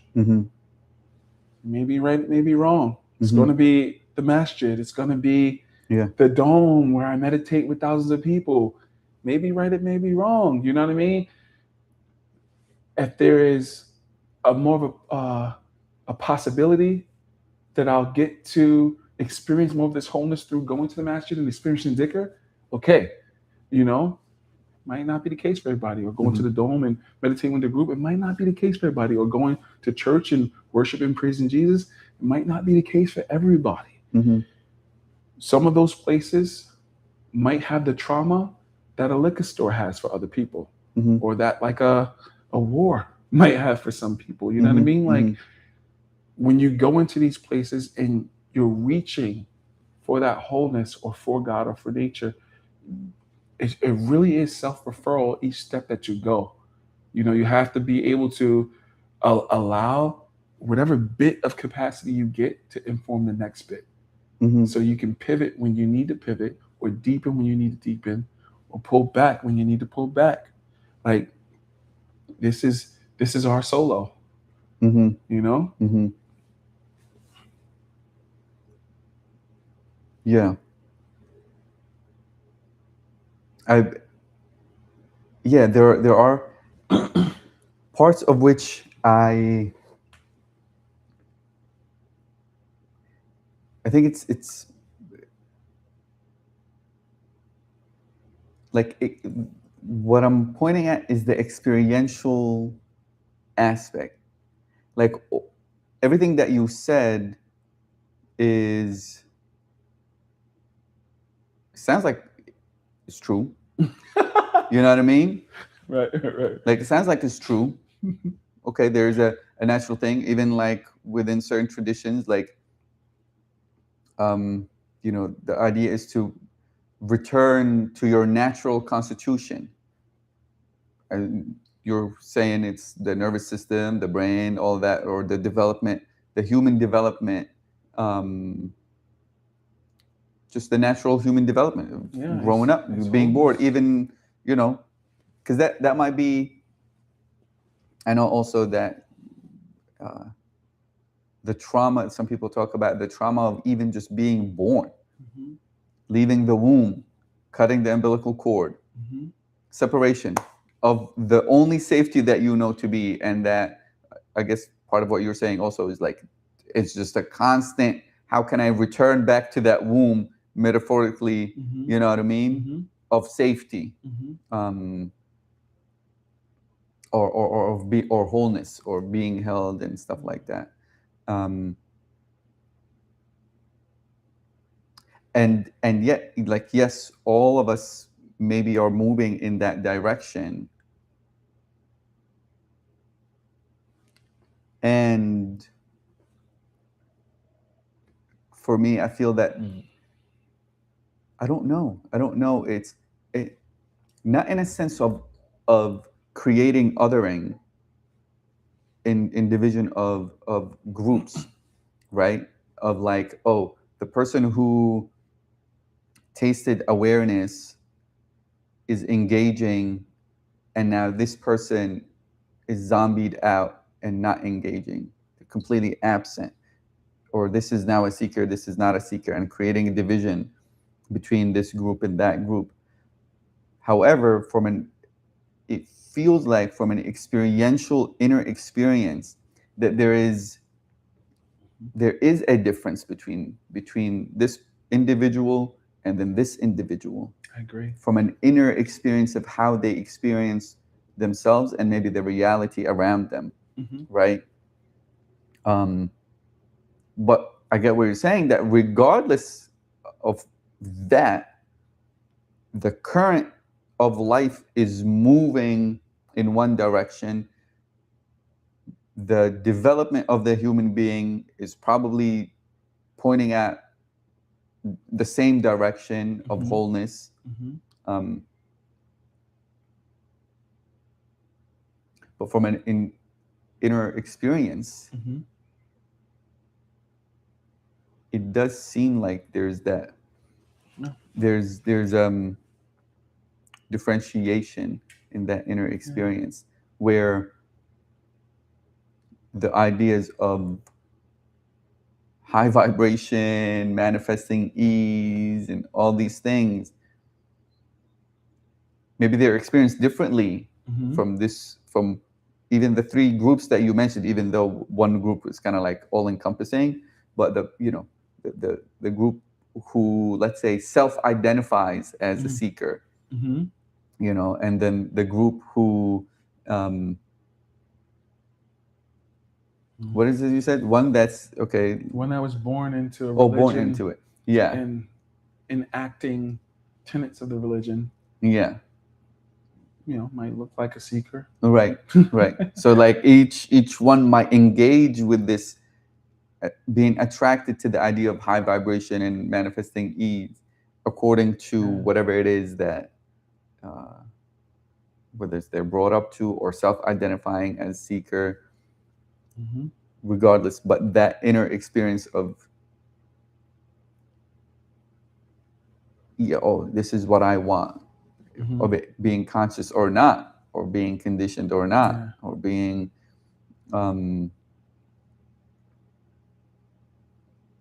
whatever other ways it can possibly manifest. I think if we were to make distinction, which we totally should, and I totally agree with you, like if I sort of put that example there so that it could just be known the stages of development, I think the blossoming of the human being is a natural thing, Yeah. But I do believe, like you're saying, in that natural progression, there's a moment when a person awareness curves on itself and they get to see the wholeness of which they are, even for a moment. And for that person, they could decide at that moment, self-identify as a seeker, or, they might, like you said, maybe even fall back to sleep. You know what I mean? They've had the experience, and that's their experience for this life. Yep. That's as far as they can go. You know what I mean? And still, they'll return to that river probably in some way, shape, or form, whether it's at the end of the road for this life, or whether if reincarnation is an actual thing, they'll get to play the game again. Dang, you know what I mean? Like, but if I was to make the distinction, maybe then I would only put two categories. The first category is the one that everyone can't help but to be in if you're in this reality. Just as sure as a seed is trying to become, a sprout, a flower, a plant, a tree, and to bear fruit.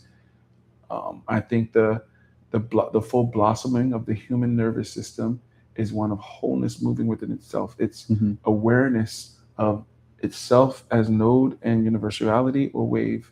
It's complete awareness of itself and its interconnectedness to absolutely all existence. But then I do agree that there's a moment in these stages of development where, a person has this taste, and oh my God, everything is different after that, because now I'm not only in this flow from birth, from womb to womb, but at some moment in this journey, I've become aware of it. Yeah. And I did not fall back to sleep. If we're using that phrase, I stayed awoke, and I'm in it to win it. I'm taking a ride. Yeah. Wherever I choose to do that, whether it's in a religion that I love, a job that I love, or a marriage that I love, or just my love for nature or life in general, wherever it seems that awareness curving on itself is most cultivated, that's allowing you to be most whole and wholly functioning in your life. That's where I say set up camp until, as your capacity grows and expands in terms of perception, you'll know naturally when and where to pivot. Or, the bruises on your knees will tell you, or on your feet, or when you fall, or when the bull of life says, okay, you can't hold on to this no more. Like, Yeah. I agree.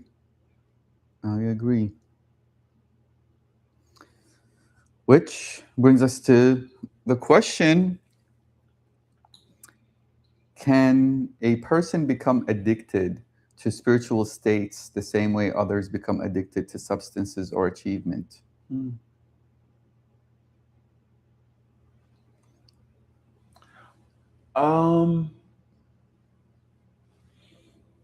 spiritual states, I think we have to define them in order to answer the But question. Because but what is a spiritual state?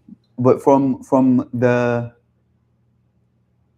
general public standpoint, right, of like how the terms are used, Like like prayer like high or vibration or manifesting ease, addicted to spiritual states, addicted to highs of ecstatic, that's not like that's not oh I mean, am I wrong to say that's not spiritual states? ecstasy is a spiritual state. So can you be addicted to ecstasy, you're saying? Yeah. In terms of ecstasy is a drug also, right? Yeah. But Um in terms, because remember what we're talking about is moving in a way that is not dealing with the quote unquote burden of being a human being or the responsibility of being a human being, right? So, and using quote unquote spirituality or this idea of, or constantly only subscribing to ideas of ascend, transcendence, light, or high vibration, I think this is why we need manifesting ease. to make the distinction, because addicted to a spiritual state and then is something very a spiritual state, at least how I see it, a spiritual state in terms of the expansion of one's capacity of self-awareness is not what the mainstream society may see like, oh, just ecstasy, like maybe during ecstatic dance or something like that. Um, not to downgrade ecstatic dance or anything like that, but like, or to say someone's not experiencing spirituality when they do that. I'm not trying to say that, but I am saying that in order to apply addiction to that term, I would think we would have to speak about the chemical cocktail in their nervous system that's being excited when they do that thing that they're calling a spiritual state. Um, if their nervous system starts to get um, Yeah, like hit with what, serotonin and uh, what dopamine and dopamine and all yeah. these things like that, and they're always looking for that at the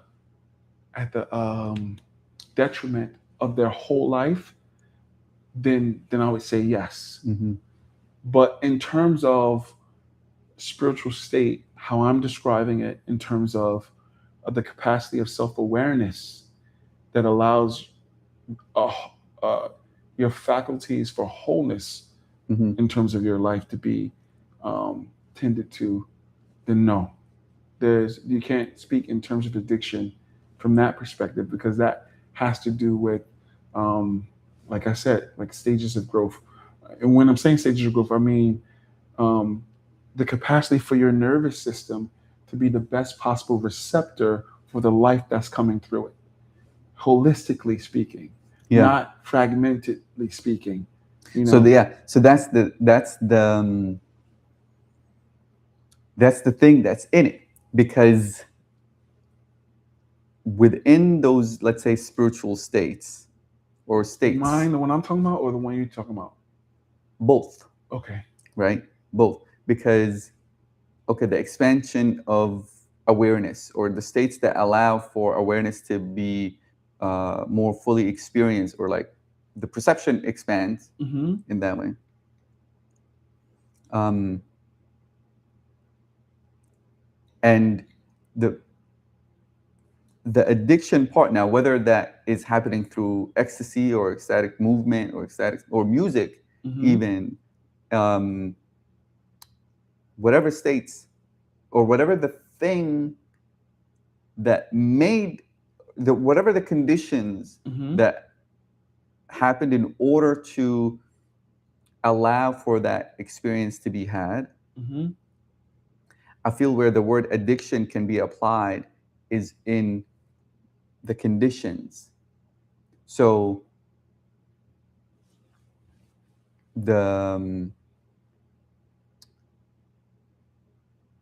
the experience of that chemical cocktail that's happening in that dance, and then an actual experience, right? Because what is remember we read something about ecstasy, and it was like, it means you're pretty much having an out of body experience, right? Your soul is, I don't know what the word itself. That's what it means. The word ecstasy. I remember what you're talking about. I'm not Yeah. necessarily agreeing with that, but yeah. The a large, like a aware, is just everything kind of opens up in a different way. Having that being experienced, let's say in a community, people coming in hugging, and your serotonin is now, engaged in a different way. Your dopamine is engaged in whatever way. I don't know, whatever way. So the addiction can not necessarily be to the ecstasy itself, but to the conditions that are allowed for that. Similar to somebody who can only do meditation completely silent, no noise whatsoever. I can only get into that space if the conditions are right? Yeah. And whatever nervous system that needs to take place, or chemicals that fire up when the body is in a particular space, right? So I think that the word can apply to the conditions rather than, and maybe sometimes psychologically, fixation, meaning like psychologically fixating oneself on, I need to experience this again and again and again and again. I think it's what I mean? More that we have this saying, the mistake of the intellect. And I think I've mentioned a few times, the mind can't have an abstract experience in and of itself, or I have no idea if I'm still saying that right. We mentioned how, you have this experience, and then after the experience, if it's not sustained, the brain, the mind rushes in with meaning and narrative. And so, like you said, if you're in one of these spaces where all these other things are happening, what do? You associate those happenings with the experience. Right. And oftentimes, we try to reset the circumstances that you see helped you get to that state at that time. I think that there could be an addiction that happens based on, whatever chemical cocktail is going on in your nervous system, based on the meaning you gave the experience after you had the experience. Yeah. Based on the things in your environment and things like that, like wherever it's at. Not just dance, but let's say in a church, or in a bar, I don't know, wherever you had the experience, you're likely to associate the surrounding circumstances, the before and after the experience, with the experience. Yeah. This is this could be actual technique or practice, or this could be the mistake of the intellect. Yeah. You know what I mean? That's why I was saying it's very important that the person has this ability, or grows into capacity to be able to really do this self-reckoning and this self-accounting and this self-inventory to see, what am I making up? What am I projecting into the space? Now, in terms of needing a quiet place to meditate, that's not addiction. That's preference, or some sort of mental thing that someone's held on to. We know addiction is something very different. Addiction is the physiology being compelled towards something, needing that something, like a drug. There are receptors that are like calling for it. It's dragging you to it. You can compelled to it. That's what I consider an addiction. You know what I mean? And I think that part of the mistake of intellect has to do with what's happening in your chemistry, your physiology, but also in your psychology, based on different traumas that may have happened in your life up until that point. I don't think that necessarily has to do with one is experiencing self-awareness. It's more about what they've made it mean after the self-awareness. and even if they've made it mean something after, still wouldn't point to addiction. Mm-hmm. Addiction is a very specific uh, neurochemical language in your body. Mm-hmm. You know what I mean? Mm-hmm. I should say neuropsycho. I shouldn't say psycho. Neuropsychological Mm-hmm. chemical matrix in your nervous system that is compelling you towards a certain way of being, and certain things to do, certain, you know, things. I don't think I don't think self-awareness is an addiction. I think what can happen around it, and the culture around it can maybe set up the circumstances for that. Yeah, I guess that's what I'll say about that. Yeah.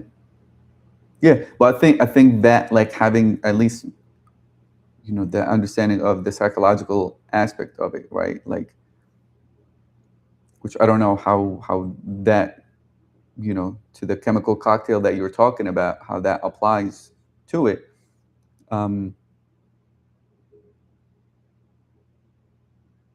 Like, yeah, even these preferences become conditioned enough where it acts as if addiction in that sense. You know what I mean? Yeah.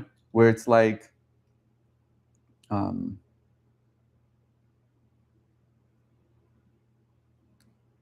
it's happening in a sense that's outside of one's control.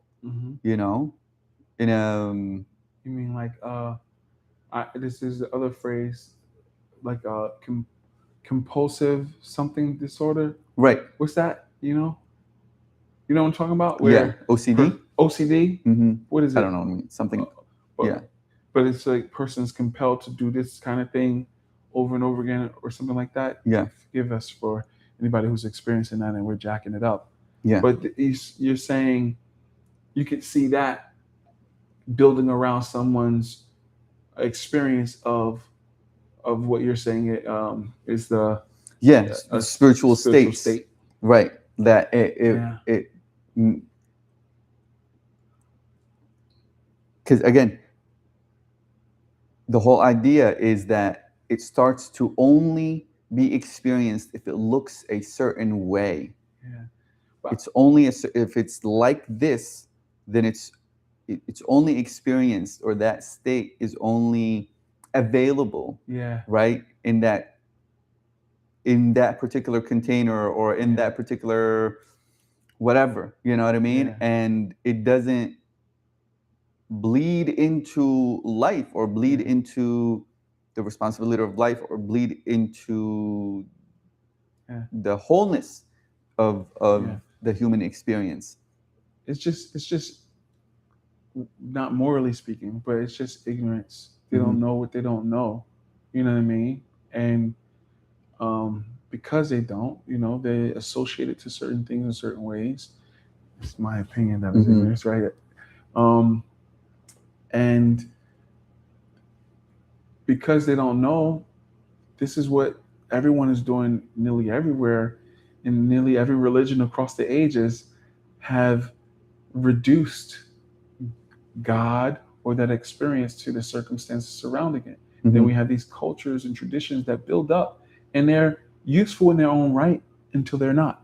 Until they become a coping mechanism for life, or destructive, or toxic, or become what it doesn't establish it's just a state. It doesn't become established as a religion, station, or the experience of self-awareness, the experience that one is, quote unquote, addicted to, or one is returning back to again and again and again, or wanting to experience it that way, but it's not establishing roots or whatever. I think that's the case. The thing is, though, while I say I think that's the case, I don't know. Separate from the addiction or the psychological issue that could happen, I think that what you're describing, what we're describing, is a natural state in someone's evolution. Yeah. You know what I mean? Because the brain needs to call a thing a thing. It needs to hold on to some narrative, so I can say what happened to me, or get as close in proximity as possible. And because of that, now I have this relationship, with Jesus or whatever the God of my understanding is, and it is, Yeah. and it Mhm. is valid, and it is true, and it is right, and it's my this was my guru or my God that stepped with me through the threshold of lack of awareness to self-awareness, at least to some degree of So you're self-awareness. calling that to be a spiritual state? Is that what you're saying? No. I'm saying that after the experience, Mhm. there will be architecture, structure built up in the brain of narrative and meaning that is necessary for the whole while, or at least a little while, to sustain or keep me, to help me find my way back to that experience. Not, it's not clear what I'm saying, right? Wait, repeat it one more time. After the experience of self-awareness, because Yeah. it's awareness being aware of itself. Mm-hmm. Um, when you step out of that space of no time, no Uh-huh. space, meaning needs to rush in. Yeah. And based on the culture I'm in, based on who I was praying to, it will look like that. Now my experience will be clothed in the garments of the culture I grew up in, or the practice that I'm practicing. Yeah. Um, it might look like I become radical in that. Yeah. It might look like to some I'm addicted to it, or maybe I have some sort of OCD situation going on with it. It might not be that situation. It could be that, or it could be that Yeah. I need that for this season in my walk towards more capacity of self-awareness. Mm-hmm. I feel like I'm still probably not getting it across what I'm saying. No, I hear what you're saying. I'm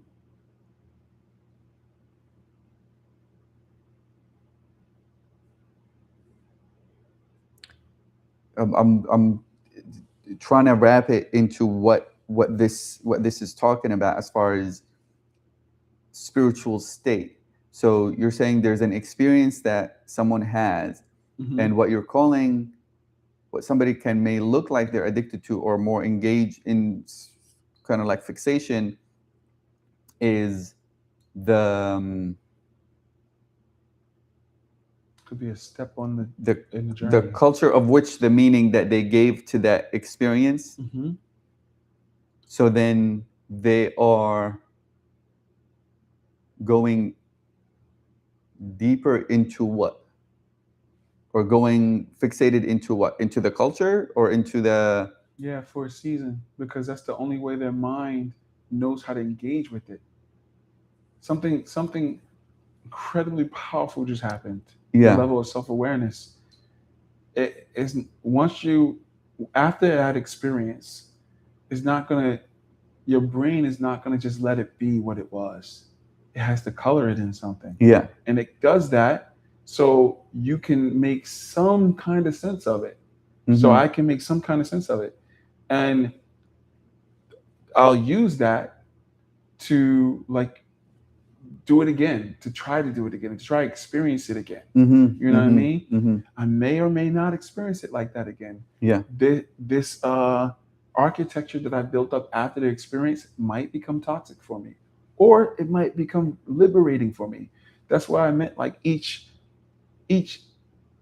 capacity building moment you have will inform the next. Yeah, the possibilities is unknown as far as how it's gonna, like, it's always a maybe in which direction it may lead. Mm-hmm. Hopefully we can have some kind of say in it, or maybe that's the desire of it, mm-hmm. to go in one direction or the other, whether it's going to be fruitful or not. Mm-hmm. But yeah, one doesn't know. The thing is, it's like, at least how I understand this question is that for that person, it's now that quote unquote state or experience or whatever it is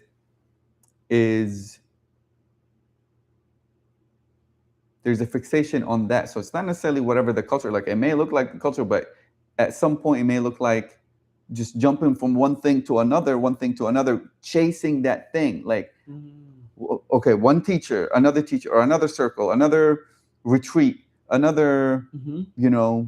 Hallucinogenic or whatever it is. Yeah. Like, that's the It's true. where it's not, or vice versa, like all of these different ways where it's, I don't know, maybe the desire is not for that state to become a station, or it just doesn't For the person, establish, yeah, or it's just that's the, I think you know this is my bias because I put that big category. mm-hmm. I think it's everyone's desire for the state to become a station, Yeah, regardless of what they're calling it, right, regardless of if they're jumping from place to place looking for it. yeah, I think is I think my bias is that everyone is doing that and trying to get to that. mm-hmm, mm-hmm. Yeah, probably And after that experience, yeah. yeah, where they get stuck at, oh, only life would know, or that spot where they might have gotten stuck could become a space of liberation. That's why I realized, like in nearly every religion, you have those people who are stuck, Mm-hmm. and they're just like, maybe they had a taste of something, they fell by sleep, and now it's just all rules. Yeah. And then there are those people who had a taste of something and who woke up in that religion, and that is their religion, that's Yeah. their reality. Yeah, it's But very interesting. they are not confined in the garment. They're not mistaking the pants for the legs, as you said before on one of the other lives. They love their religion, they love their tradition, Mm-hmm. and they've waken up inside of it. Mm-hmm. They've waken up and really inside their own life. Yeah, yeah, yeah. You know what I mean? And it's not. It's the language in which they use to describe this ineffable, and this is what they paint with. You know what I mean? For other people, some people might be jumping from every place to every place, and they might have that same experience that person who woke up in just their single religion, and they might wake up to their life. Mm-hmm. That's why, to me, you know, it could be about, the religion or the church or the tradition you're studying. If you all with people who want the same thing, it's nice. And people can wake up from state to station anywhere. Mm-hmm. You know what I mean? Mm-hmm. Because their life is the truest curriculum. Mm-hmm. It's the truest spirituality or religion. You know what I mean? How intentional you're able to be with that is probably based on so many things, but one big thing is that taste of self-awareness that you got can kind of speak to how much of it you're going to be able to participate in, or whether you're just going to be going down the river like you know what I mean, bumping against, you know what I'm saying? Yeah. You know. Mm-hmm. Okay, so what does that mean in the bigger picture of things? Of what if enlightenment doesn't make life lighter, right? Like giving all that, talking about the images of ascent, transcendence, and light, talking about there's some spiritual movement, modern spiritual movement, overemphasize transcendence while neglecting the gravity and responsibility. Is it true that many seekers, quote unquote, are attracted to ideas of high vibration and manifesting ease? And if a person can a person become addicted to spiritual states the same way that others become addicted to substances or achievement? Given all that we discussed, are we pointing towards that there is no one particular way that enlightenment can look like? Are we pointing towards if I'm turning blind eye to the quote unquote dark side, or calling it, I only want to experience high vibration stuff. I only want to experience spiritual, expansive spiritual states,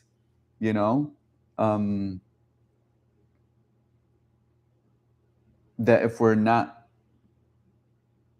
looking at the complete wholeness of what it is to be a human being, that in itself is somewhat of escaping the reality and the burden and the responsibility of being human. You know, is that what we're pointing at as we're discussing all of these different topics that we discussed? I mean, I think that was certainly the conversation we're having. And when you said that it doesn't look any particular way, I mean, I guess we were kind of saying that. I feel like mostly, well, at least from my end, what I would be trying to point out is that, like, all of life is the stage. I knew you were gonna say that. You really did? I thought you were gonna, I mean, along the lines, I thought you were like, it's all one. All of life is the stage. And it's okay for me to want to just play the good parts. It's okay for me to want that. And the reality of this stage is that it's not going to be daytime all the time.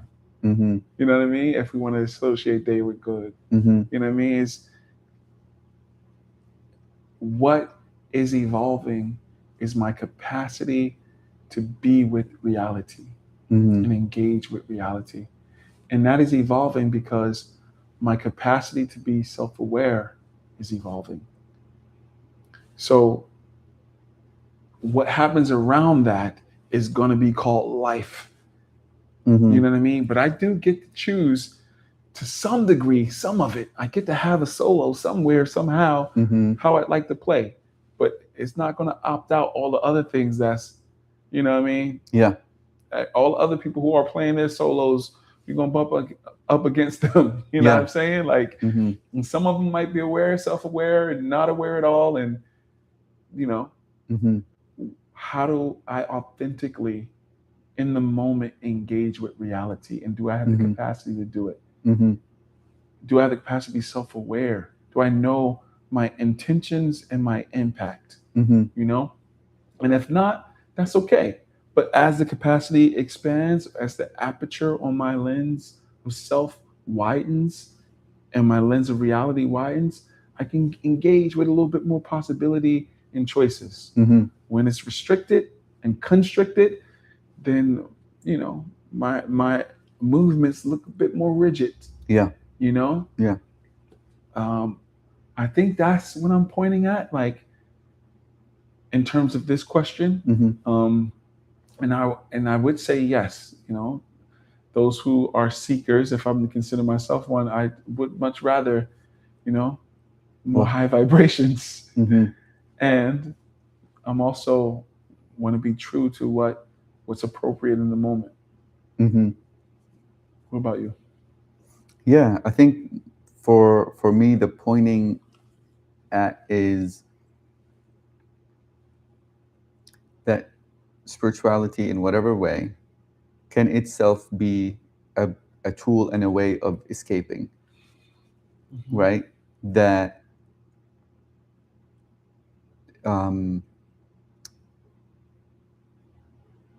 using particular language or something like high vibration or manifesting ease, that can be a way and a tool to really escaping from the reality as it is, and wanting it to turning a blind eye to half of what's going on, you know. But then it just becomes a language in order to kind of like, yeah, experiencing life with one eye closed, where for me, I feel the intention is kind of like what you said, a broader, more expansion of perception in order to engage with reality as it is, and then move in that direction.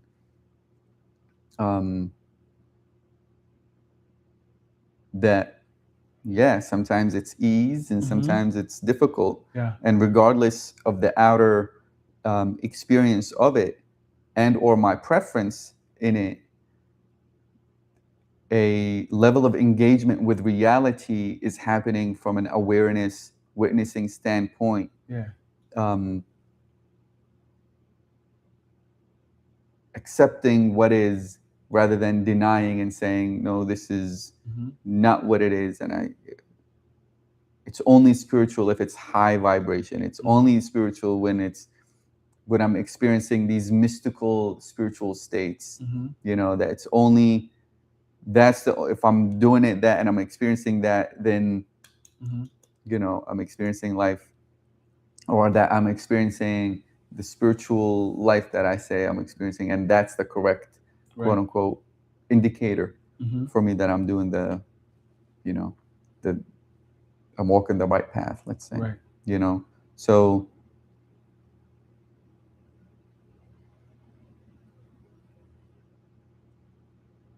even though I see that the water, the river is moving in one direction, and whether we like it, we're living, you know, and the inner experience of the individuals there's a differentiation in that inner experience. Yeah. And some of what we talked about, maybe a lot of what we talked about, can be helpful to, you know, to examine, to self-examine of where do these spiritual states, quote unquote, addictions or preferences or whatever it is that we want to call it, where do they show up in one life? Where am I saying I want high vibration stuff and manifestation of ease because I don't want to deal with the burden of life, and I don't want to deal with the challenges and responsibilities, you know, of just life in general, you know? Yeah. How true is that? What is really, you know? So it can be used as a reflecting tool and mechanism, you know? And you know, these last questions of like, what burden am I hoping to escape? A particular burden, that responsibility, you know, or a burden that you know, that because I'm pursuing spirituality, I'm hoping it would remove some kind of burden from my life. Yeah. You know? Yeah. And I think these are valid questions. Yeah. Because absolutely. that's the whole thing of like using spirituality, quote unquote spirituality, as an escape from certain burdens or certain conditions in life. You know? I had asked Google a question in relationship to some of the things you just said about spiritual bypassing. And so I figured in this conversation, it'd be good for me to just read that, a little bit of that. Yeah. Before we move on or close out, depending on where we are. Yeah. Yeah, we're like 2 hours and 15 minutes. Wow. Okay. So the question I asked was partly some of what we had already shared, but I'll just read it how I asked it. People always only want the lighter side of spirituality. And then I wrote, and why do people spiritually bypass? What is the actual cost and weight of enlightenment or spiritually evolved life? And are spiritually evolved people automatically emotionally intelligent? So you want to hear a little bit about what it says? It'd be quick because it's only a bit. So this is Google's opinion. Okay, it makes total sense that you're asking these questions. It can be incredibly frustrating to see the superficial, love and light version of spirituality everywhere, especially when you intuitively know that true growth is much heavier than that. Spirituality is often commercialized, making the deeper, darker aspects of the journey unappealing to the mainstream. Why people spiritually bypass? Spiritual bypassing is using spiritual ideas to avoid facing unresolved emotional wounds, psychological issues, or painful realities. Mm-hmm. Pain avoidance. It is a subconscious defense mechanism against deep seated psychological pain. Instant gratification. People prefer the quick high of high vibrations over slow, messy trauma work. Control illusion. It offers a false sense of security in an unpredictable, chaotic world. Social validation. Modern spiritual culture rewards toxic positivity and punishes visible, difficult struggles. The actual cost and weight of enlightenment. A true spiritually evolved life is not a permanent state of bliss. It is a heavy, ongoing process of disintegration and reconstruction. Ego death. I don't know if I agree with that, but you must constantly watch your identity, pride, and old coping mechanisms burn away. Okay, Mm-hmm. maybe. I don't know. Deep isolation. As your perspective shifts, you often lose alignment with old friends, family, and mainstream society. Maybe, maybe not, but I guess that does happen That's a lot. interesting because Ibn Arabi in that book kind of mentions Says that. Mm-hmm. Where are we? Okay. Hyper awareness. You can no longer numb yourself. You feel collective grief and suffering of the world intensely. Absolute accountability. You lose the comfort of blaming others, forcing you to own your shadows and projections completely. The void. You must endure long periods of the dark night of the soul where meaning disappears before rebuilding. Interesting. And this is the last section. Are spiritually evolved people automatically emotionally intelligent? Google says no. Spiritual evolution and emotional intelligence, EQ, develop on entirely different developmental tracks. Mm-hmm. Line separation. A person can have advanced transcendental experiences, but possess the emotional maturity of a child. The detachment trap. High spiritual states can be weaponized to dismiss raw human emotions like anger, jealousy, and grief. Mm-hmm. Gurus fail. This disconnect explains why highly charismatic, spiritually gifted teachers still abuse power or mishandle relationships. Integrated growth. True maturity requires actively merging spiritual insights with psychological shadow work and interpersonal skills. Okay. If you are navigating these heavy themes yourself, it can help to look at specific frameworks for balance. Okay. Mm-hmm. Yeah. It's interesting. Yeah. Spiritual bypassing, emotional intelligence, and why people, just would sometimes prefer to be on the lighter side of things. Yeah. Or this sort of interconnected entanglement or web of like psycho, emotional, social milieu of variables. Yeah, and it's very interesting. I think as much as we try to define what spirituality is for us, there is a collective understanding somehow of what it is. Because even as it's answering these things, it's definitely not answering it in the way that we're saying, oh, spirituality is just life. Yeah. Which is, by the way, how religious people think. Of religion. Religion is a way of life. Ask Christianity, is it a set of belief? No, it's a way of life. Ask a Muslim, is it a set of belief? No, it's a way of life. It's the same. So it kind of carries the same kind of idea that life itself is the canvas. However,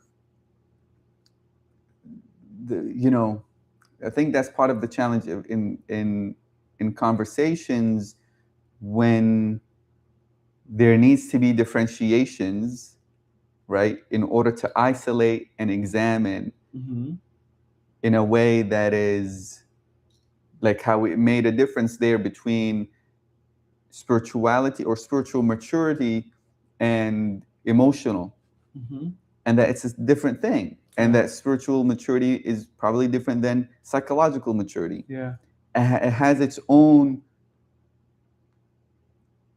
kind of domain of category that we dress it on all these different things, and it might be all dressed the web, kind of like what you're saying, the web of all these things together.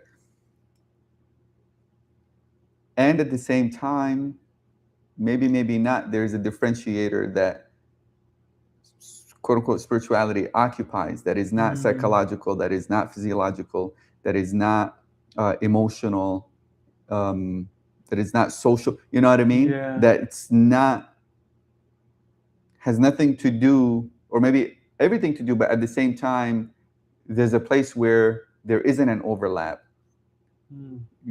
Does that make sense? I hear what you're saying. Where like these statements can then be said of,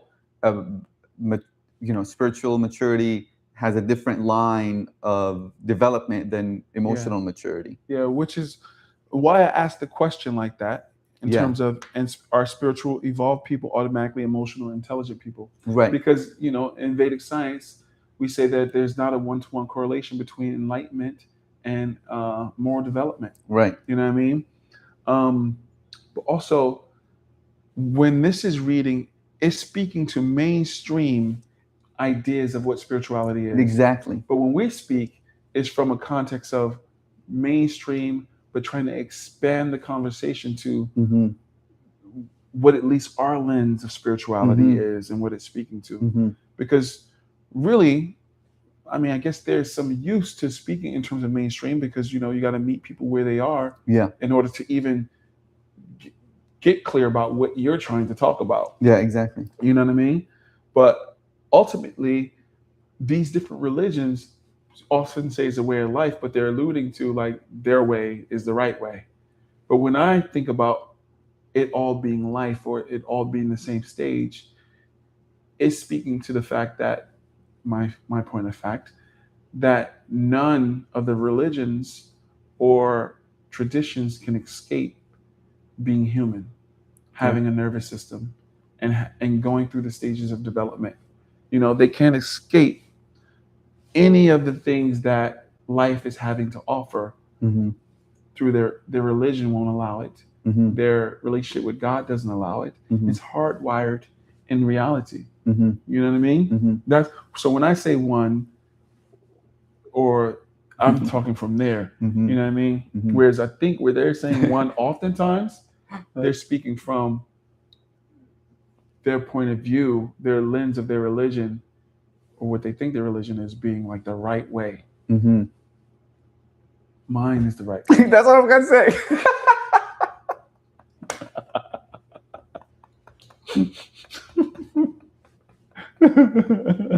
This is the right way. No. My way. My way is the right. That's very interesting. Such an absolutely interesting dilemma, right? And that's part of the that's part of the human experience and human dilemma, right? Because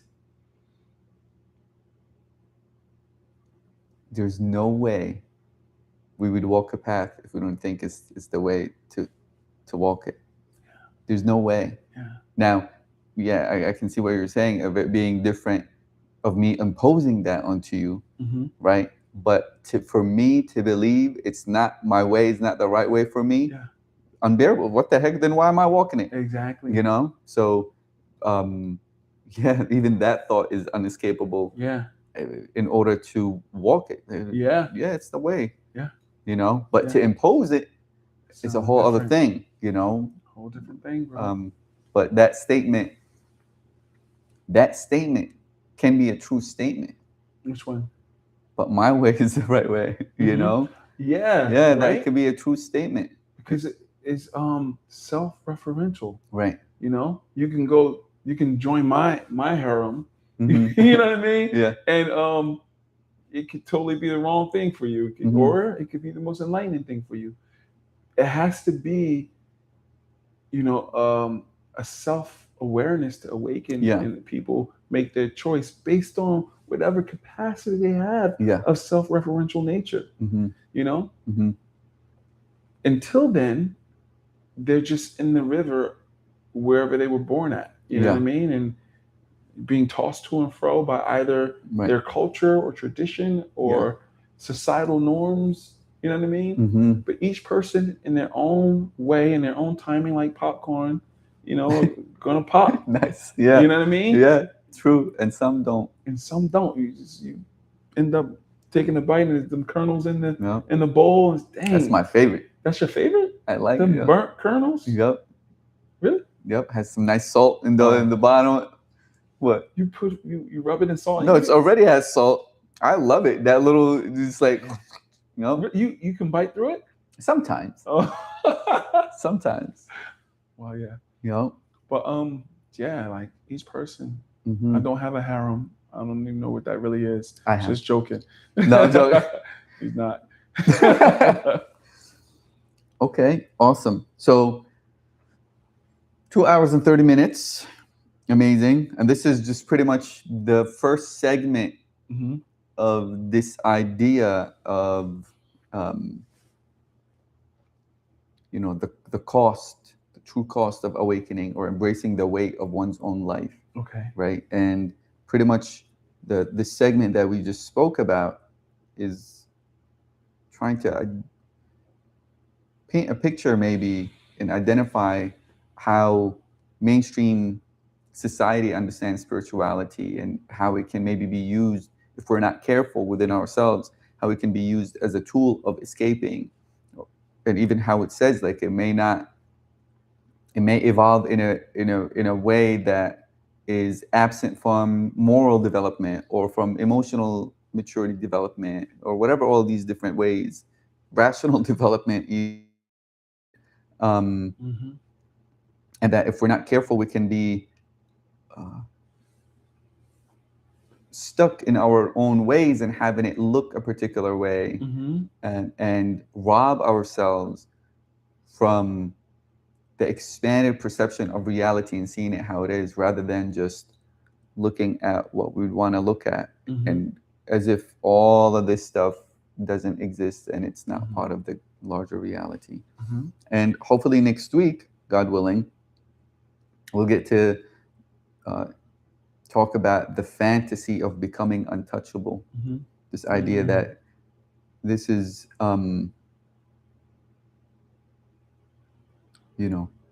is there a hidden desire on the spiritual path to become untouchable by grief, or untouchable by conflict, or untouchable by disappointment or responsibility, right? That, at the summit, kind of like what is said here, like, it's all going to be bliss and or happiness or whatever, and grief is not going to touch me. I'm going to be over it somehow. Conflict is not going to touch me. I'm going to be over it somehow. And what happens when death, illness, and divorce, unemployment, caregiving enters the picture? Life. How do we engage with it? Do we then return and reverse back to that escapism and don't want to deal with it? Or do we actually open ourselves and allow it to go? So we'll dive deeper into that fantasy of becoming untouchable through the spiritual practices or the spiritual path. Like, I'm gonna be like that, and it's the unfailed guru within myself. God willing, next week. And until then, thanks for joining us. Thank you for joining us. And if you stick with us this far, feel free to like the video, comment if there's any questions you have or disagreements, or like all of this kind of stuff, ideas of where maybe we didn't necessarily talk about the topic. Maybe we overlooked some aspects. Maybe we oversimplified some aspect. Maybe we joined things, or all that kind of stuff. Wherever these questions feel real within you and in your own way, feel free to comment and drop in these questions. And also check out our school community, where it's a community where we talk about self-reckoning, self-accounting as practices, in order for us to see if we are slipping, if we're using spirituality as a way to escape, or are we using it as a tool to expand awareness and not expand awareness, but expand perception and allowing us to become aware in every moment. So check out the school community and join us there. And no matter what religion you are, or lack of any religion, or any tradition you are, or atheist, you're welcome. Absolutely. Your insight is welcome. Exactly. Absolutely. Absolutely. Yeah. Until then, love you. Thank you for joining us. Much love. And we'll see you later. Ameen.